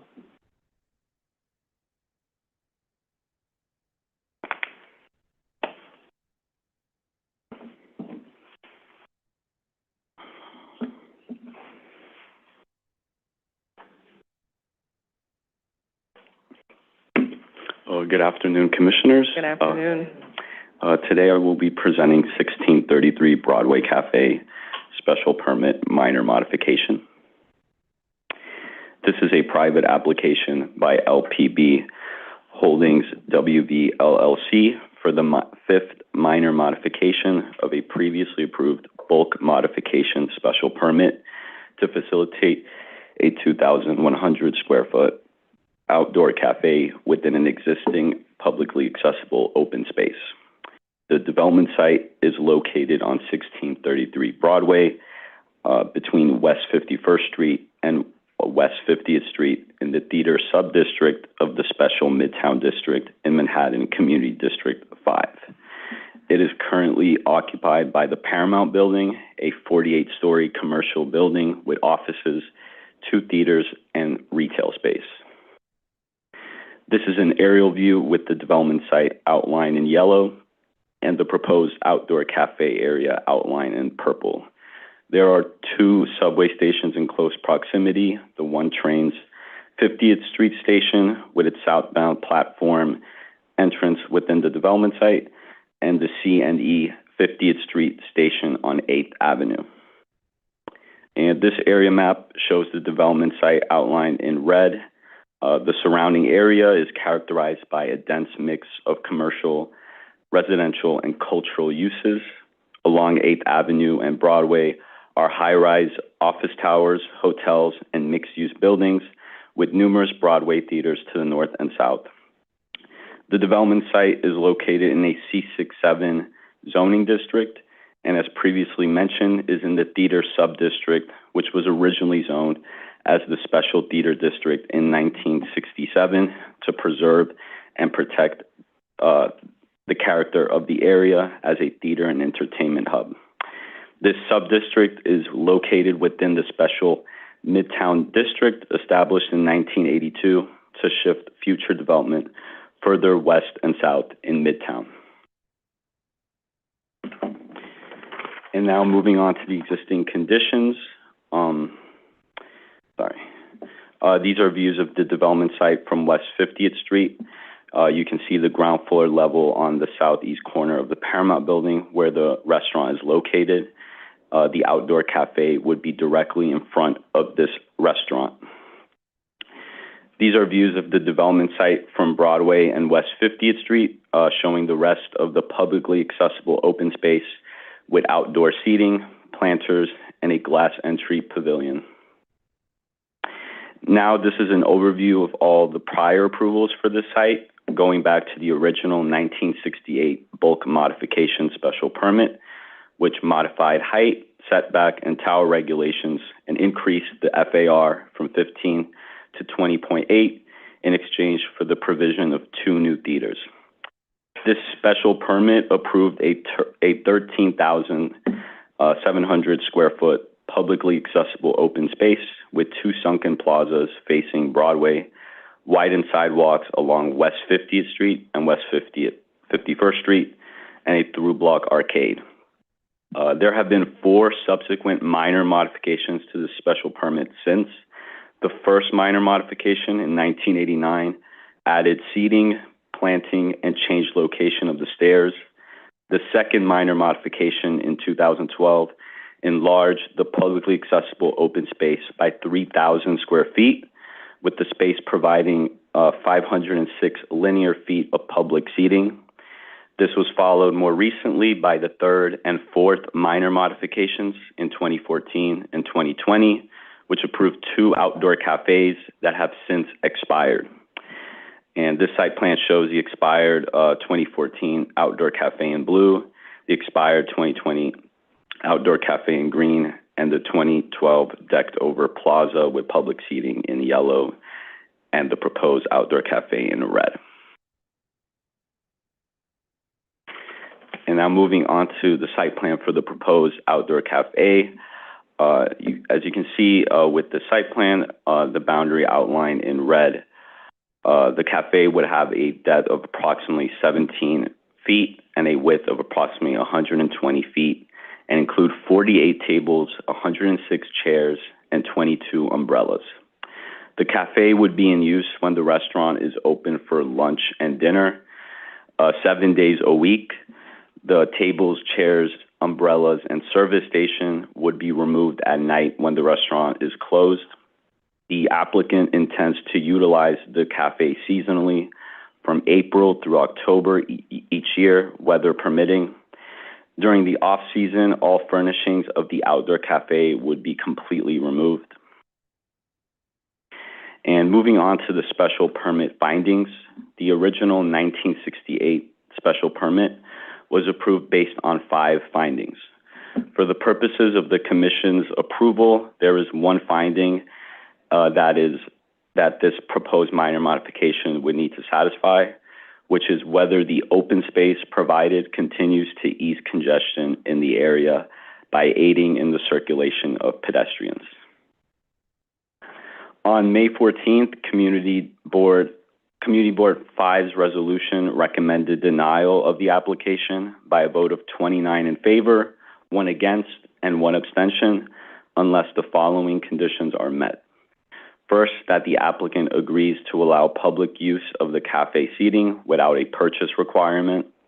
Second, that the applicant agrees to post clear signage stating open to the public, no purchase necessary at the cafe entrance.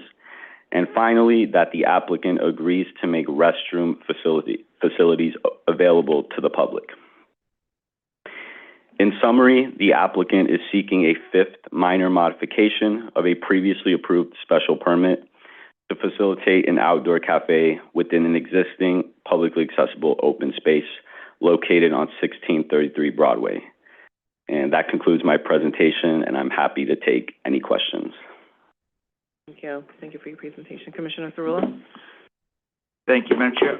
So just looking at the community board's recommendation, do we have a sense of the history? And I'm not saying everything they're suggesting I myself agree with it. There's bigger policy issues in some of these recommendations that I'm sure at some point we will get into on a more general sense and not an application-specific sense. But do we know what the history has been here with? Let me rephrase. Under the previous authorization, are the things that the community board is asking for now, were they required and not fulfilled? Are the things they're asking for now required in what we're being asked to do now? Or are these just recommendations to enhance the process better? Oh, yes. Thank you for that question. Just to clarify the question, you mean that, like, this is a new request from the community board that hasn't been, like, raised in the previous cafes that were authorized? Is that, like... Yeah, I just wondered if, with the community board saying that they're, they have sort of, well, they denied it, but conditional denial, unless they permit the public use of the space, that there's clear signage that the public has access to the space. I'm assuming, I'm filling that. And of course, the restroom, accessibility. In what we're deciding are the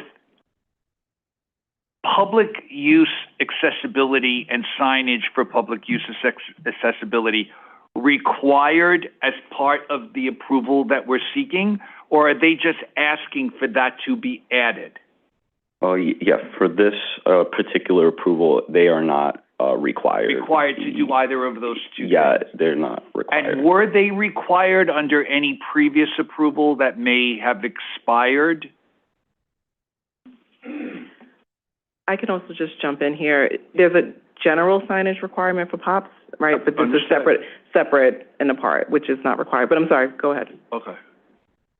I guess what I'm trying to understand is what is the history here? Sure. And if the denial is related to trying to correct the behavior that was not in compliance to anything, or it's trying to enhance behavior as we look to the future, because they're very different things. I don't know if there have been violations issued here in the past they're trying to address for any of violations of anything in the past. It's different, that those characteristics are very different. Then we'd like to see this even better by permitting public use, restroom accessibility, and better signage beyond what we would be approving today. Yeah, thank you for your question. Abby Ryder, Manhattan team leader.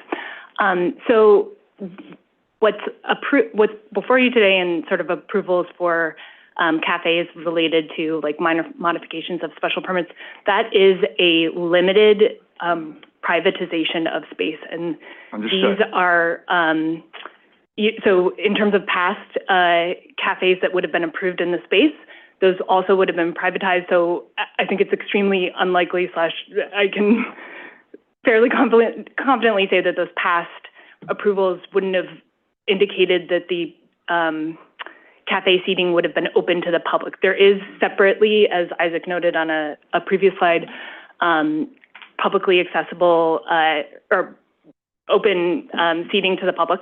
Yep. So they're sort of two separate things. So what CB5 is asking is above and beyond and sort of contrary, really, I would say, is how the department would view it, contrary to what is being sought today.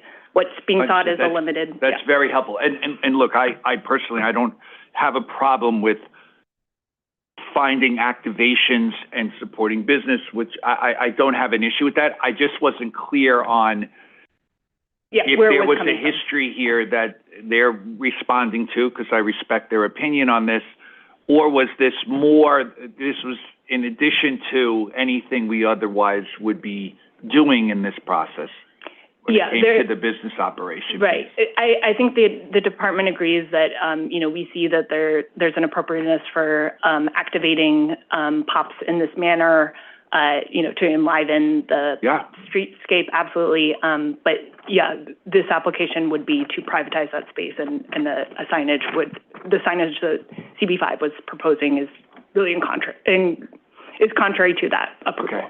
Yeah. I appreciate the response from both of you. Thank you. Thank you. Commissioner Osorio and Commissioner Goodrich. Thank you, Chair.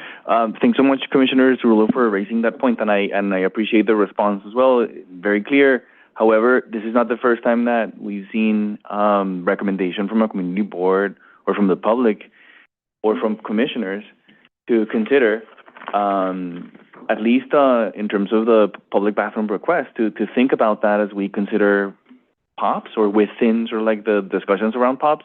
So I would just like to highlight that. My question really is whether the applicant at least responded to the community board's recommendations. Is there a formal response from the applicant on that? The applicant responded that they were not able to meet the request. And did they say why not? They didn't provide further. Is that something that we can follow up? I mean, I'm just curious because the request seemed feasible. It sounds like an opportunity to address the concerns.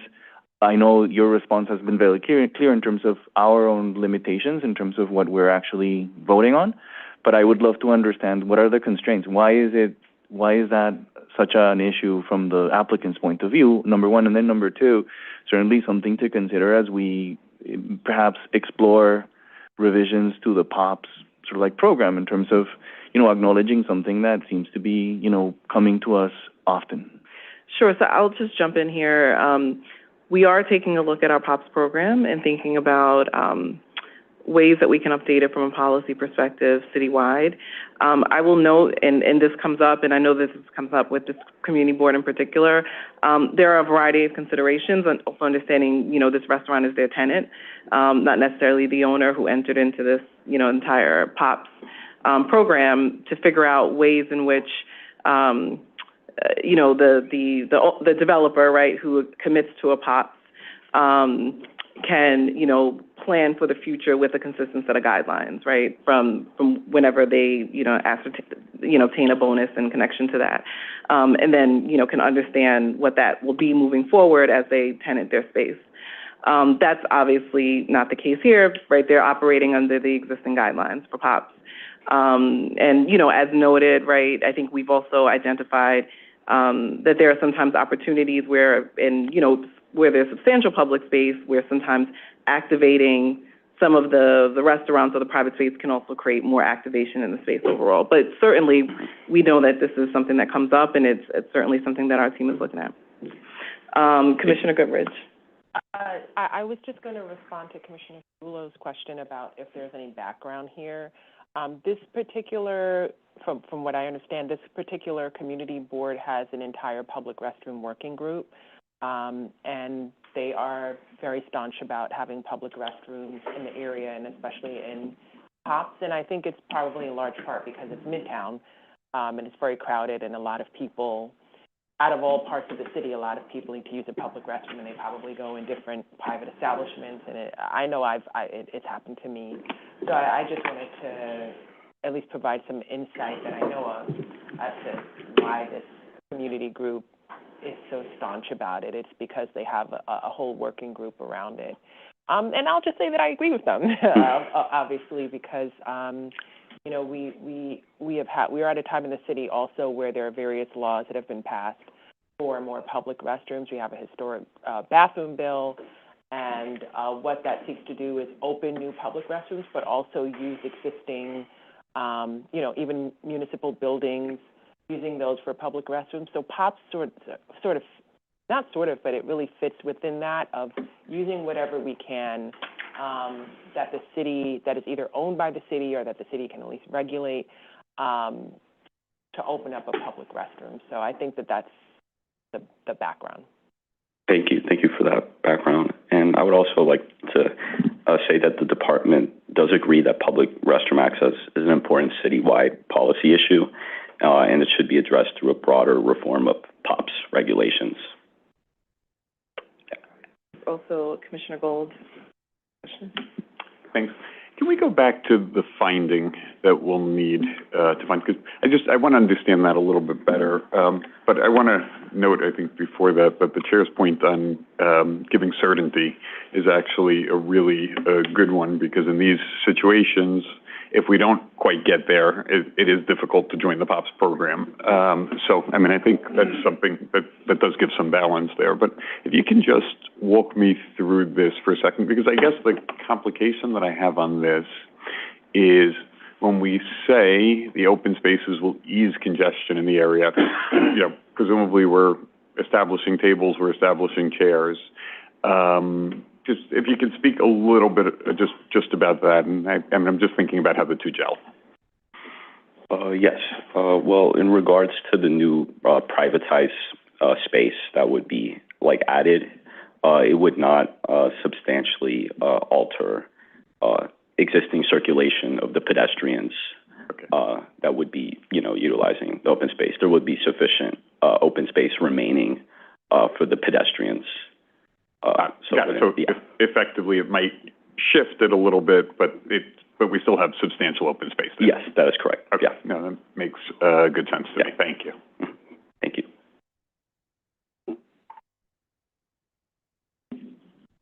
All right.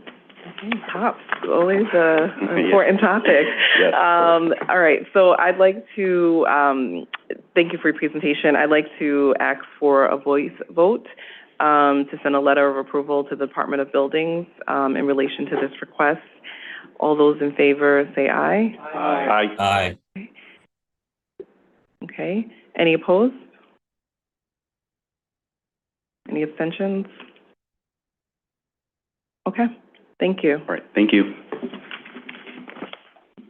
The sixth item on our agenda is a pre-hearing review of a zoning map amendment in the Bronx Community District 10. Our presenter is Brenna Hemmings.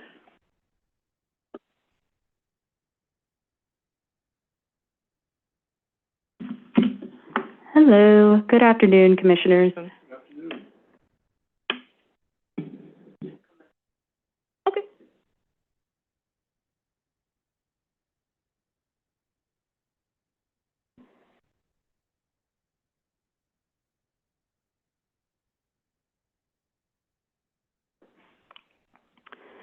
So this is the pre-hearing presentation for 815 Hutchinson River Parkway rezoning.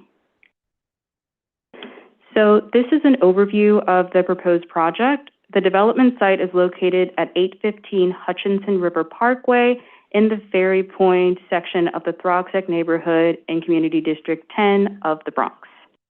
The applicant, MD Hutch Owner LLC, is seeking a zoning map amendment to rezone their site from an M1-2 manufacturing district to an C8-3 commercial district. The action is intended to facilitate a change in uses allowed on the site, more specifically to allow retail establishments greater than 10,000 square feet as of right. So the proposed action would enable the conversion of portions of the current commercial shopping center on the site. Currently, retail spaces over 10,000 square feet are not allowed, and the requested action would remove this restriction. The applicant is not proposing any additional development or floor area at this time and is instead seeking flexibility to tenant larger retail spaces. So, community recommendations. On Thursday, May 5th, 2026, at their public hearing on the matter, Bronx Community Board 10 voted to approve the application with 14 in favor, 9 against, and 4 abstaining. So the Bronx Borough President held a virtual public hearing on the application on Tuesday, June 2nd. Representatives of the application attended and spoke in favor of the application, and the Borough President submitted a recommendation in approval of the application. In conclusion, the applicant is seeking a zoning map amendment to amend an existing M1-2 district to a C8-3 district. The proposed action is not intended to facilitate new building construction, but would enable the development site to tenant large format commercial spaces. And with that, I'm happy to take any questions. Thank you. Commissioner Goodrich? All good.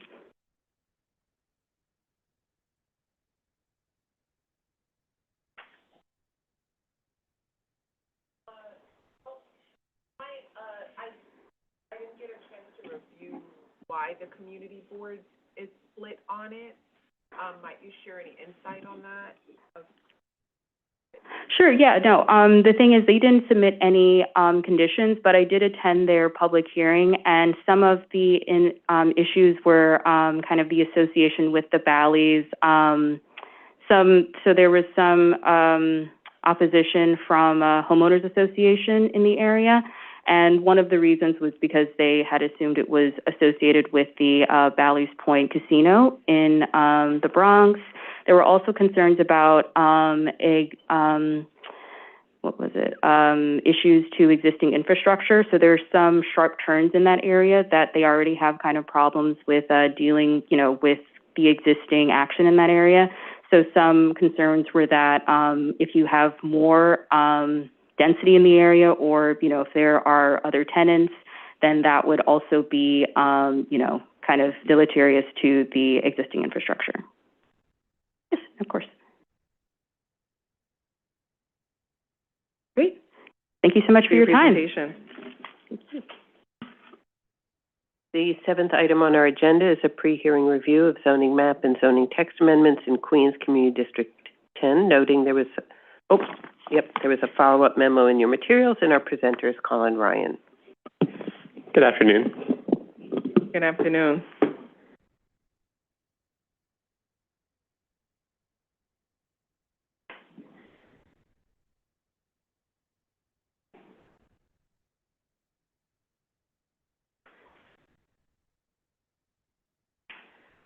All right. Good afternoon, Chair Sherman and Commissioners. Today I'm presenting the application for 2131 46th Avenue rezoning, which is located in Long Island City neighborhood of Queens, Community District 2. This private application is for two actions: a zoning map amendment to change the existing M14 R6B zoning district to an R7X district with C25 commercial overlay, and a zoning text amendment to map MIH. These actions would facilitate the development of a new 11-story mixed-use residential and commercial building.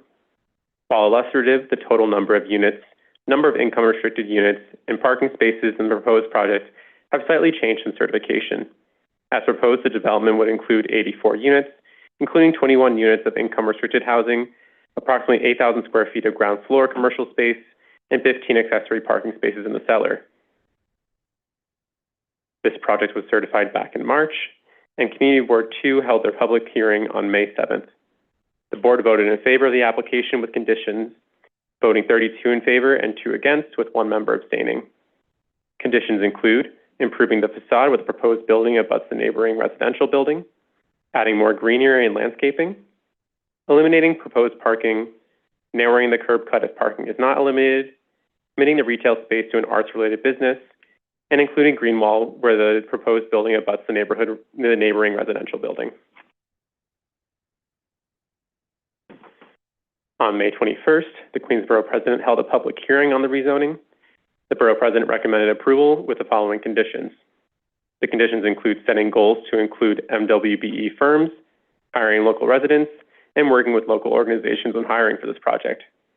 The Borough President also requested the applicant follow through on all conditions requested by Queens CB2 and requested specific outreach to offices of the BP, the local council member, and MoMA PS1 regarding the construction schedule to minimize the potential for issues with the museum and adjacent property owners. And lastly, the Borough President requested the development team to go above legal requirements with regards to sustainability by incorporating pervious pavement, bioswales, and rain gardens into their proposed development. Thank you, and this concludes our presentation. Happy to take any questions. Commissioner Osorio. Thank you, Chair. Thanks so much for the presentation, and we'll ask the applicant directly in terms of the formal response. But in preparation for the hearing, I'm wondering if you can give us a little bit of a heads up in terms of what's been the response, or whether you've seen any evidence that some of these recommendations are being acknowledged or addressed. Yeah, I'm covering the project for another one of my coworkers today, so unfortunately I don't have the details, but I'll be sure to pass that along for them for Wednesday. Appreciate it. Thank you for your presentation. Thank you. The eighth item on our agenda is a pre-hearing review of zoning map and zoning text amendments in Queens Community District 10, noting that Commissioner Crowell is recused, and our presenter is Joy Chen on Zoom.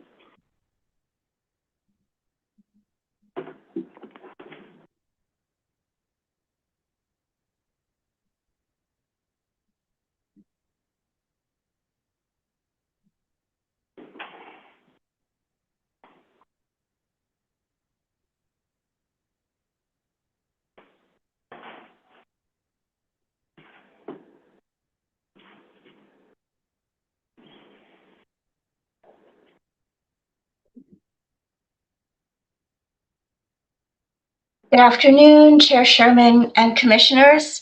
This application, 15806 Northern Boulevard rezoning, was certified on March 2nd and is back for pre-hearing. Next slide. This is a private application by Northern 158 Holding LLC in the Murray Hill neighborhood of Queens Community District 7 to facilitate the development of a new 10-story mixed-use residential and commercial building with approximately 70,700 total square feet with ground floor commercial space and 76 total dwelling units, including 19 income restricted units. The proposed development also includes 26 accessory parking spaces. Next slide. The applicant seeks a zoning map amendment from existing R5B C12 to R7A C24 and R2 to R7A C24, and a zoning text amendment to map mandatory inclusionary housing option 1 coterminous with the project area. Next slide. The application was certified by the Commission on March 2nd. On May 4th, Queens Community Board 7 voted 10 in favor, 26 opposed, and 2 abstaining to pass a resolution to recommend disapproval of the application. While they did not submit formal conditions, the board submitted a letter stating that the developer should provide more parking spaces in the new building and to limit the extent of the rezoning boundaries to include only the lots fronting Northern Boulevard. Next slide.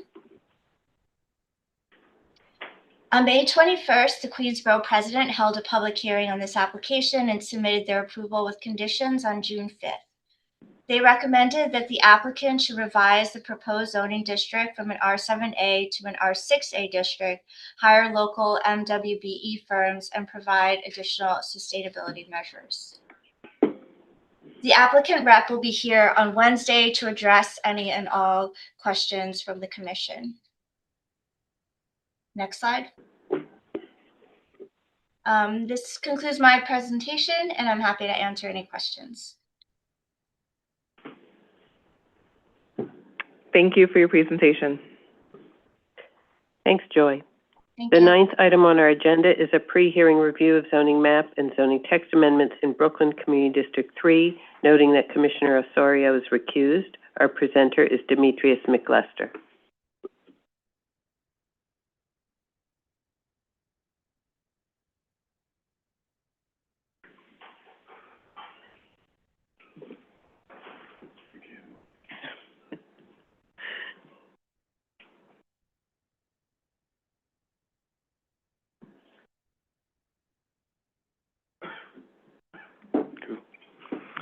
Good afternoon, Chair Sherman, Commissioners.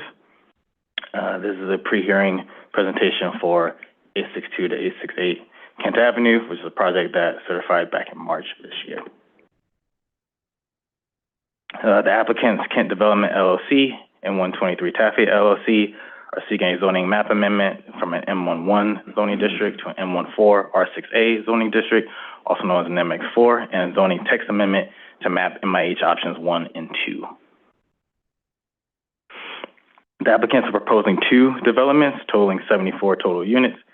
The first development at 862 to 868 Kent Avenue would contain 55 dwelling units, 13 of which would be income restricted, with MIH units averaging 60% AMI and below in accordance with MIH option 1.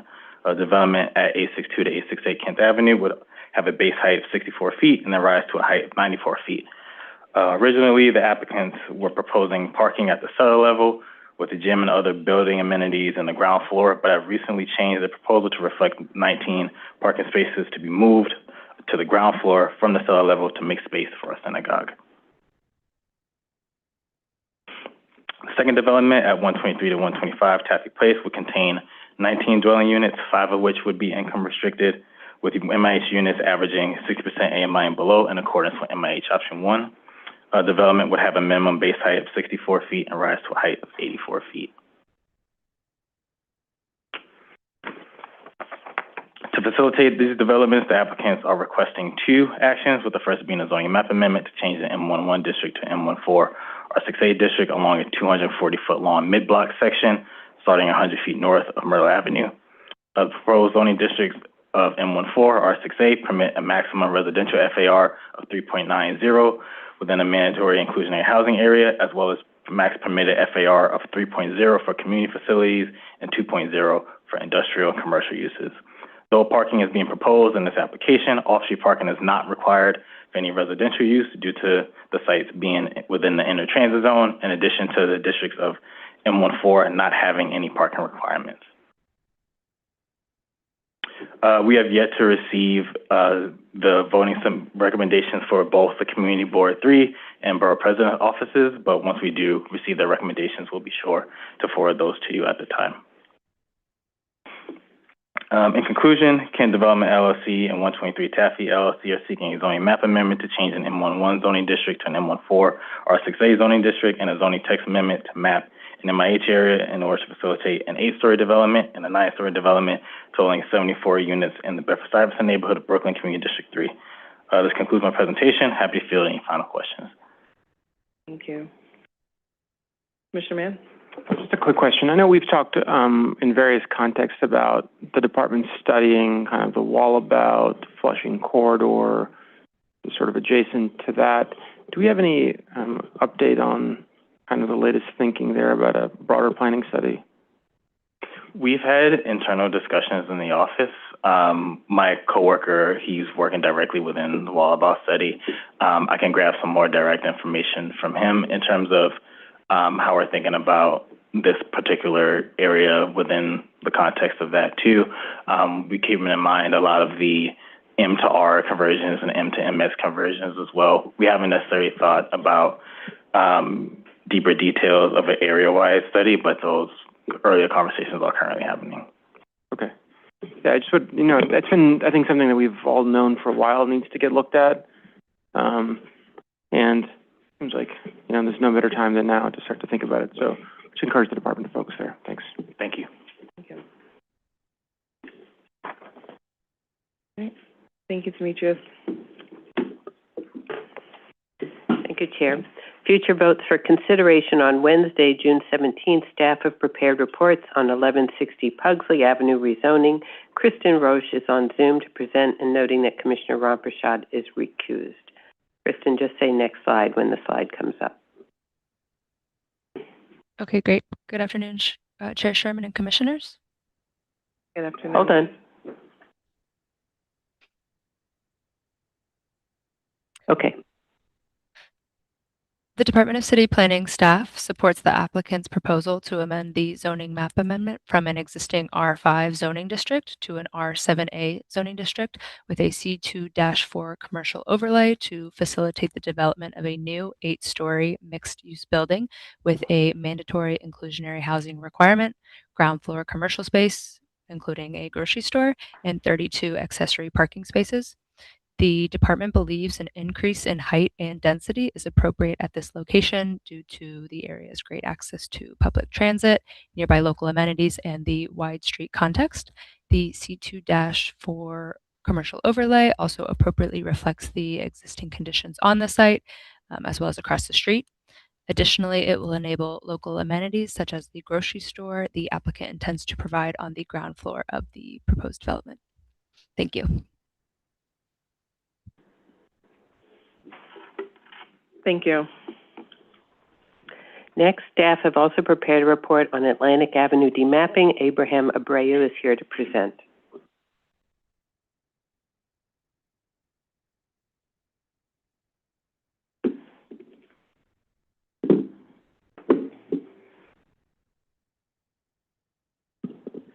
Afternoon. This is the post-hearing follow-up and recommendation for Atlantic Avenue demapping in Jamaica, Queens Community District 12. All this is an application from the Department of City Planning seeking a change to the city map that would narrow the map street lines of Atlantic Avenue and 150th Street and demap mapped but unbuilt portions of Atlantic Avenue and Sanders Place in Queens. This is part of commitments made by the department during the Jamaica neighborhood plan process. This application, if approved, would undo proposed changes that were shown in the 1951 city map amendment that were emblematic of the car-oriented planning at the time, but were never built. So this would correct the city map and align it with the built reality. It's a reminder that no physical changes or development are proposed here, but regulatory encumbrances associated with the map street status would be removed. Both the community board and the borough president issued recommendations to approve with no conditions, and the department, of course, recommends approval. And happy to take any last questions. Thank you. Thank you, Abraham. Next, a report was prepared for 189-10 Northern Boulevard rezoning. Mary Charlotte Gitlin is here to present on Zoom.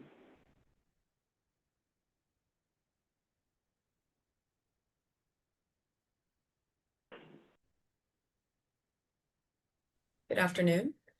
This application is being reviewed under the city's expedited land use review procedure known as ELRP. The Department of City Planning staff finds the applicant's request for a zoning map amendment from R3X and R32 zoning districts to an R32 district with a C24 commercial overlay at 18910 Northern Boulevard appropriate. This action will facilitate the development of a new 3-story commercial and community facility building and encourage business and job growth along a major mixed-use corridor that spans the entire width of Queens. It will reinforce the existing commercial character of Northern Boulevard and is consistent with commercial overlays mapped east and west of the project area. The action will also address split lot conditions across the project area and bring the existing legally non-conforming commercial uses into conformance. And I'm happy to address any questions. Thank you. Thanks, Mary Charlotte. Next for consideration will be the 221 Benedict Road SNAD authorizations in Staten Island Community District 2. Briefing materials were included in your package. And lastly, for consideration on Wednesday is 871 7th Avenue. A follow-up memo was also in your materials. Next on the agenda are post-hearing follow-ups with the projects which had public hearings at the June 3rd public meeting. First, we have 200 Kent Avenue rezoning. Ina Gusenfeld is here to present on Zoom.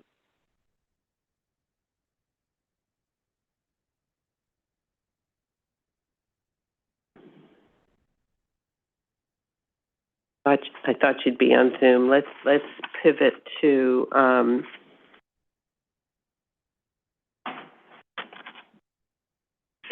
Next, we'll have St. Augustine's Preservation and Redevelopment. There was a follow-up memo in your materials, and Catherine Nessel is here to present. Good afternoon, Chair Sherman and Commissioners. Good afternoon.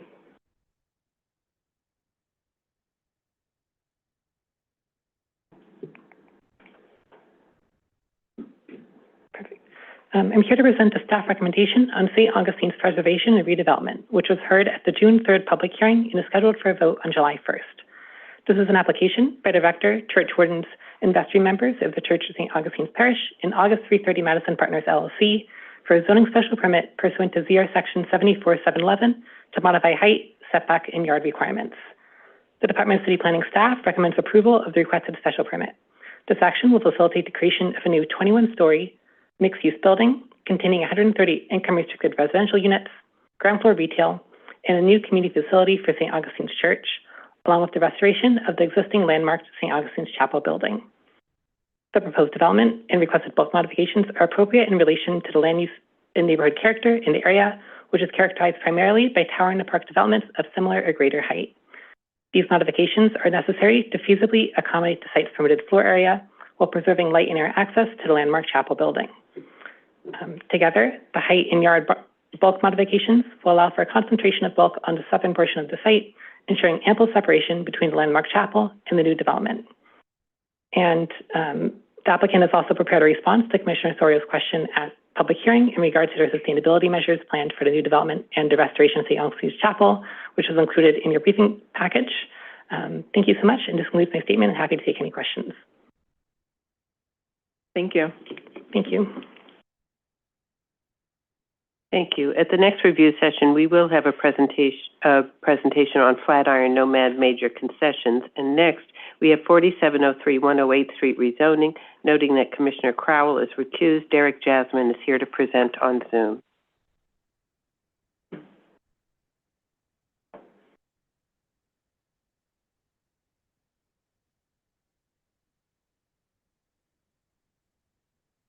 Hi, good afternoon, Commission.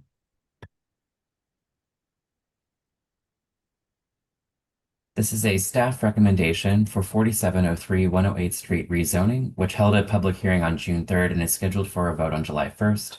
The Department of City Planning finds the applicant's request for a zoning map amendment from an R6B to an R7XC24 zoning district and a zoning text amendment to map MIH as appropriate.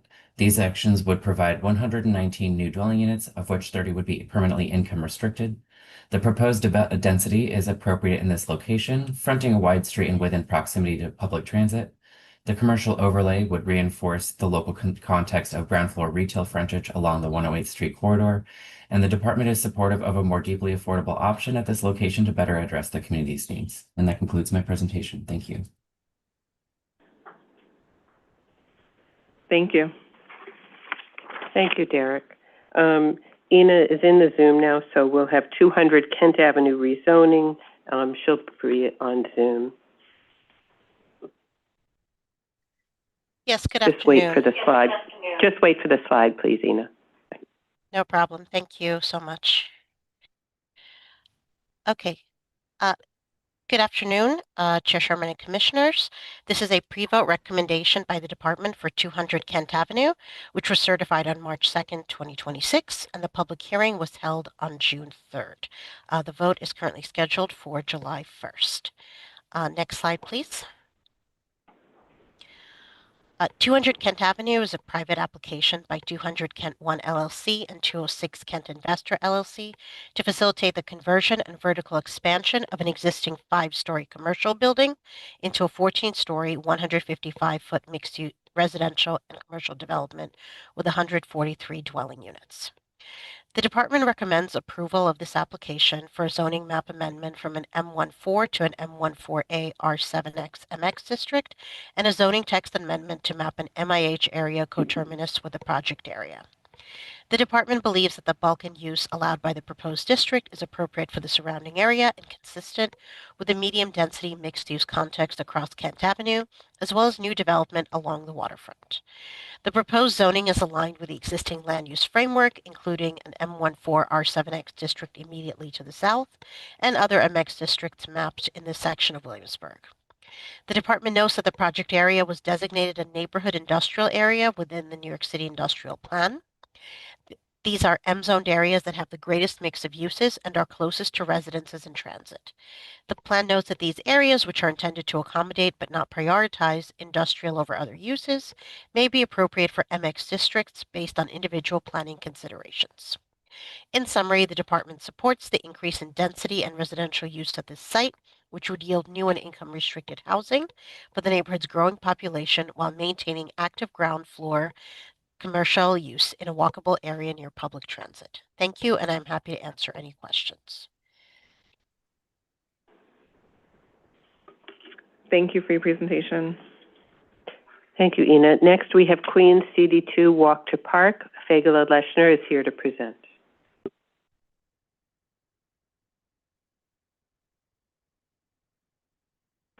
Good afternoon. Good afternoon.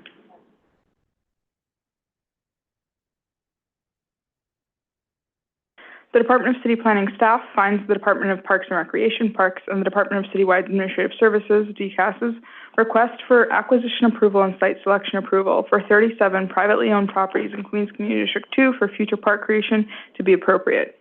This application follows prior Walk to a Park applications in 2 community districts in Brooklyn and Queens.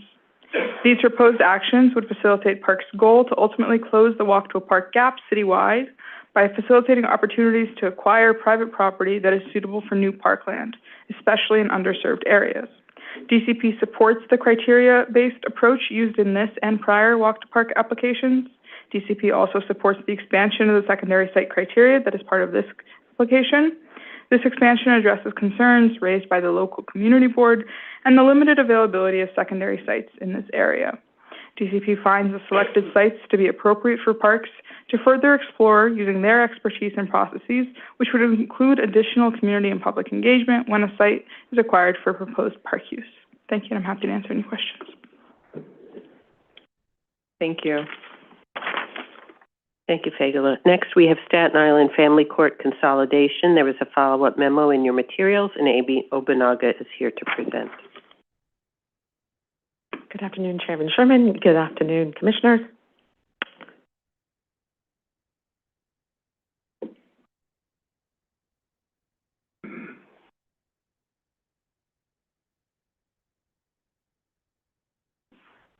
Regarding the Mayor's Office Office of Criminal Justice and the New York City Department of Citywide Administrative Services application.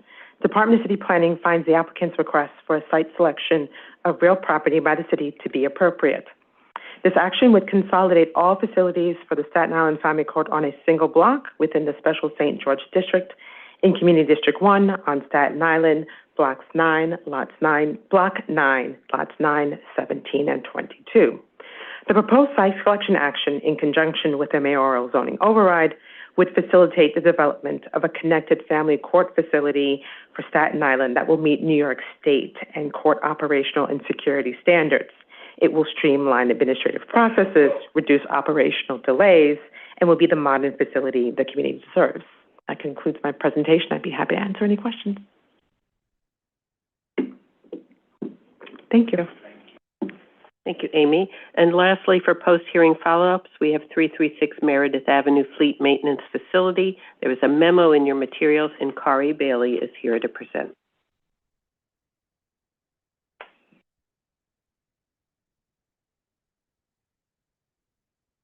Good afternoon, Chairman and Commissioners. Good afternoon.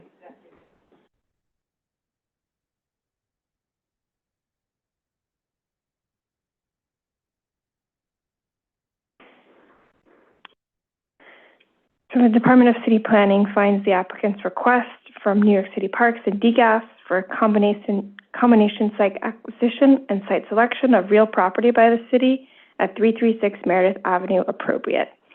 Approval of these actions would facilitate the purchase of a ready-to-go site of an approximately 70,000 square foot lot for the establishment of a new New York City Parks Fleet Maintenance Facility in an M3-1 district in the Bloomingfield neighborhood of Staten Island Community District 2.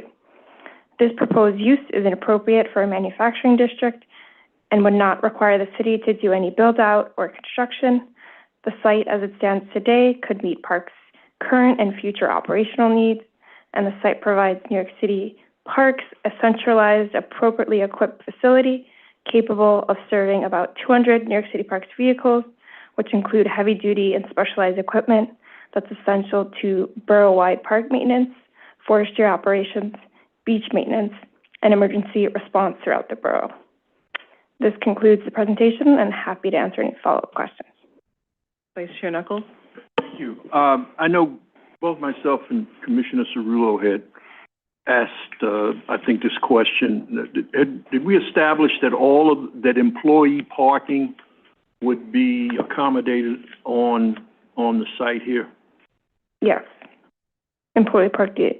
It could accommodate employee parking on the site. Okay. And approximately how many employees again? I don't have the number offhand. I believe it was 20. Between 10 to 20. Yeah. Okay. At the max. Thank you. Thank you. Thank you. Thank you. Chair Sherman, we have no other business for the commission today. Thank you. This review session is now ended. The time is 3:18. Thank you.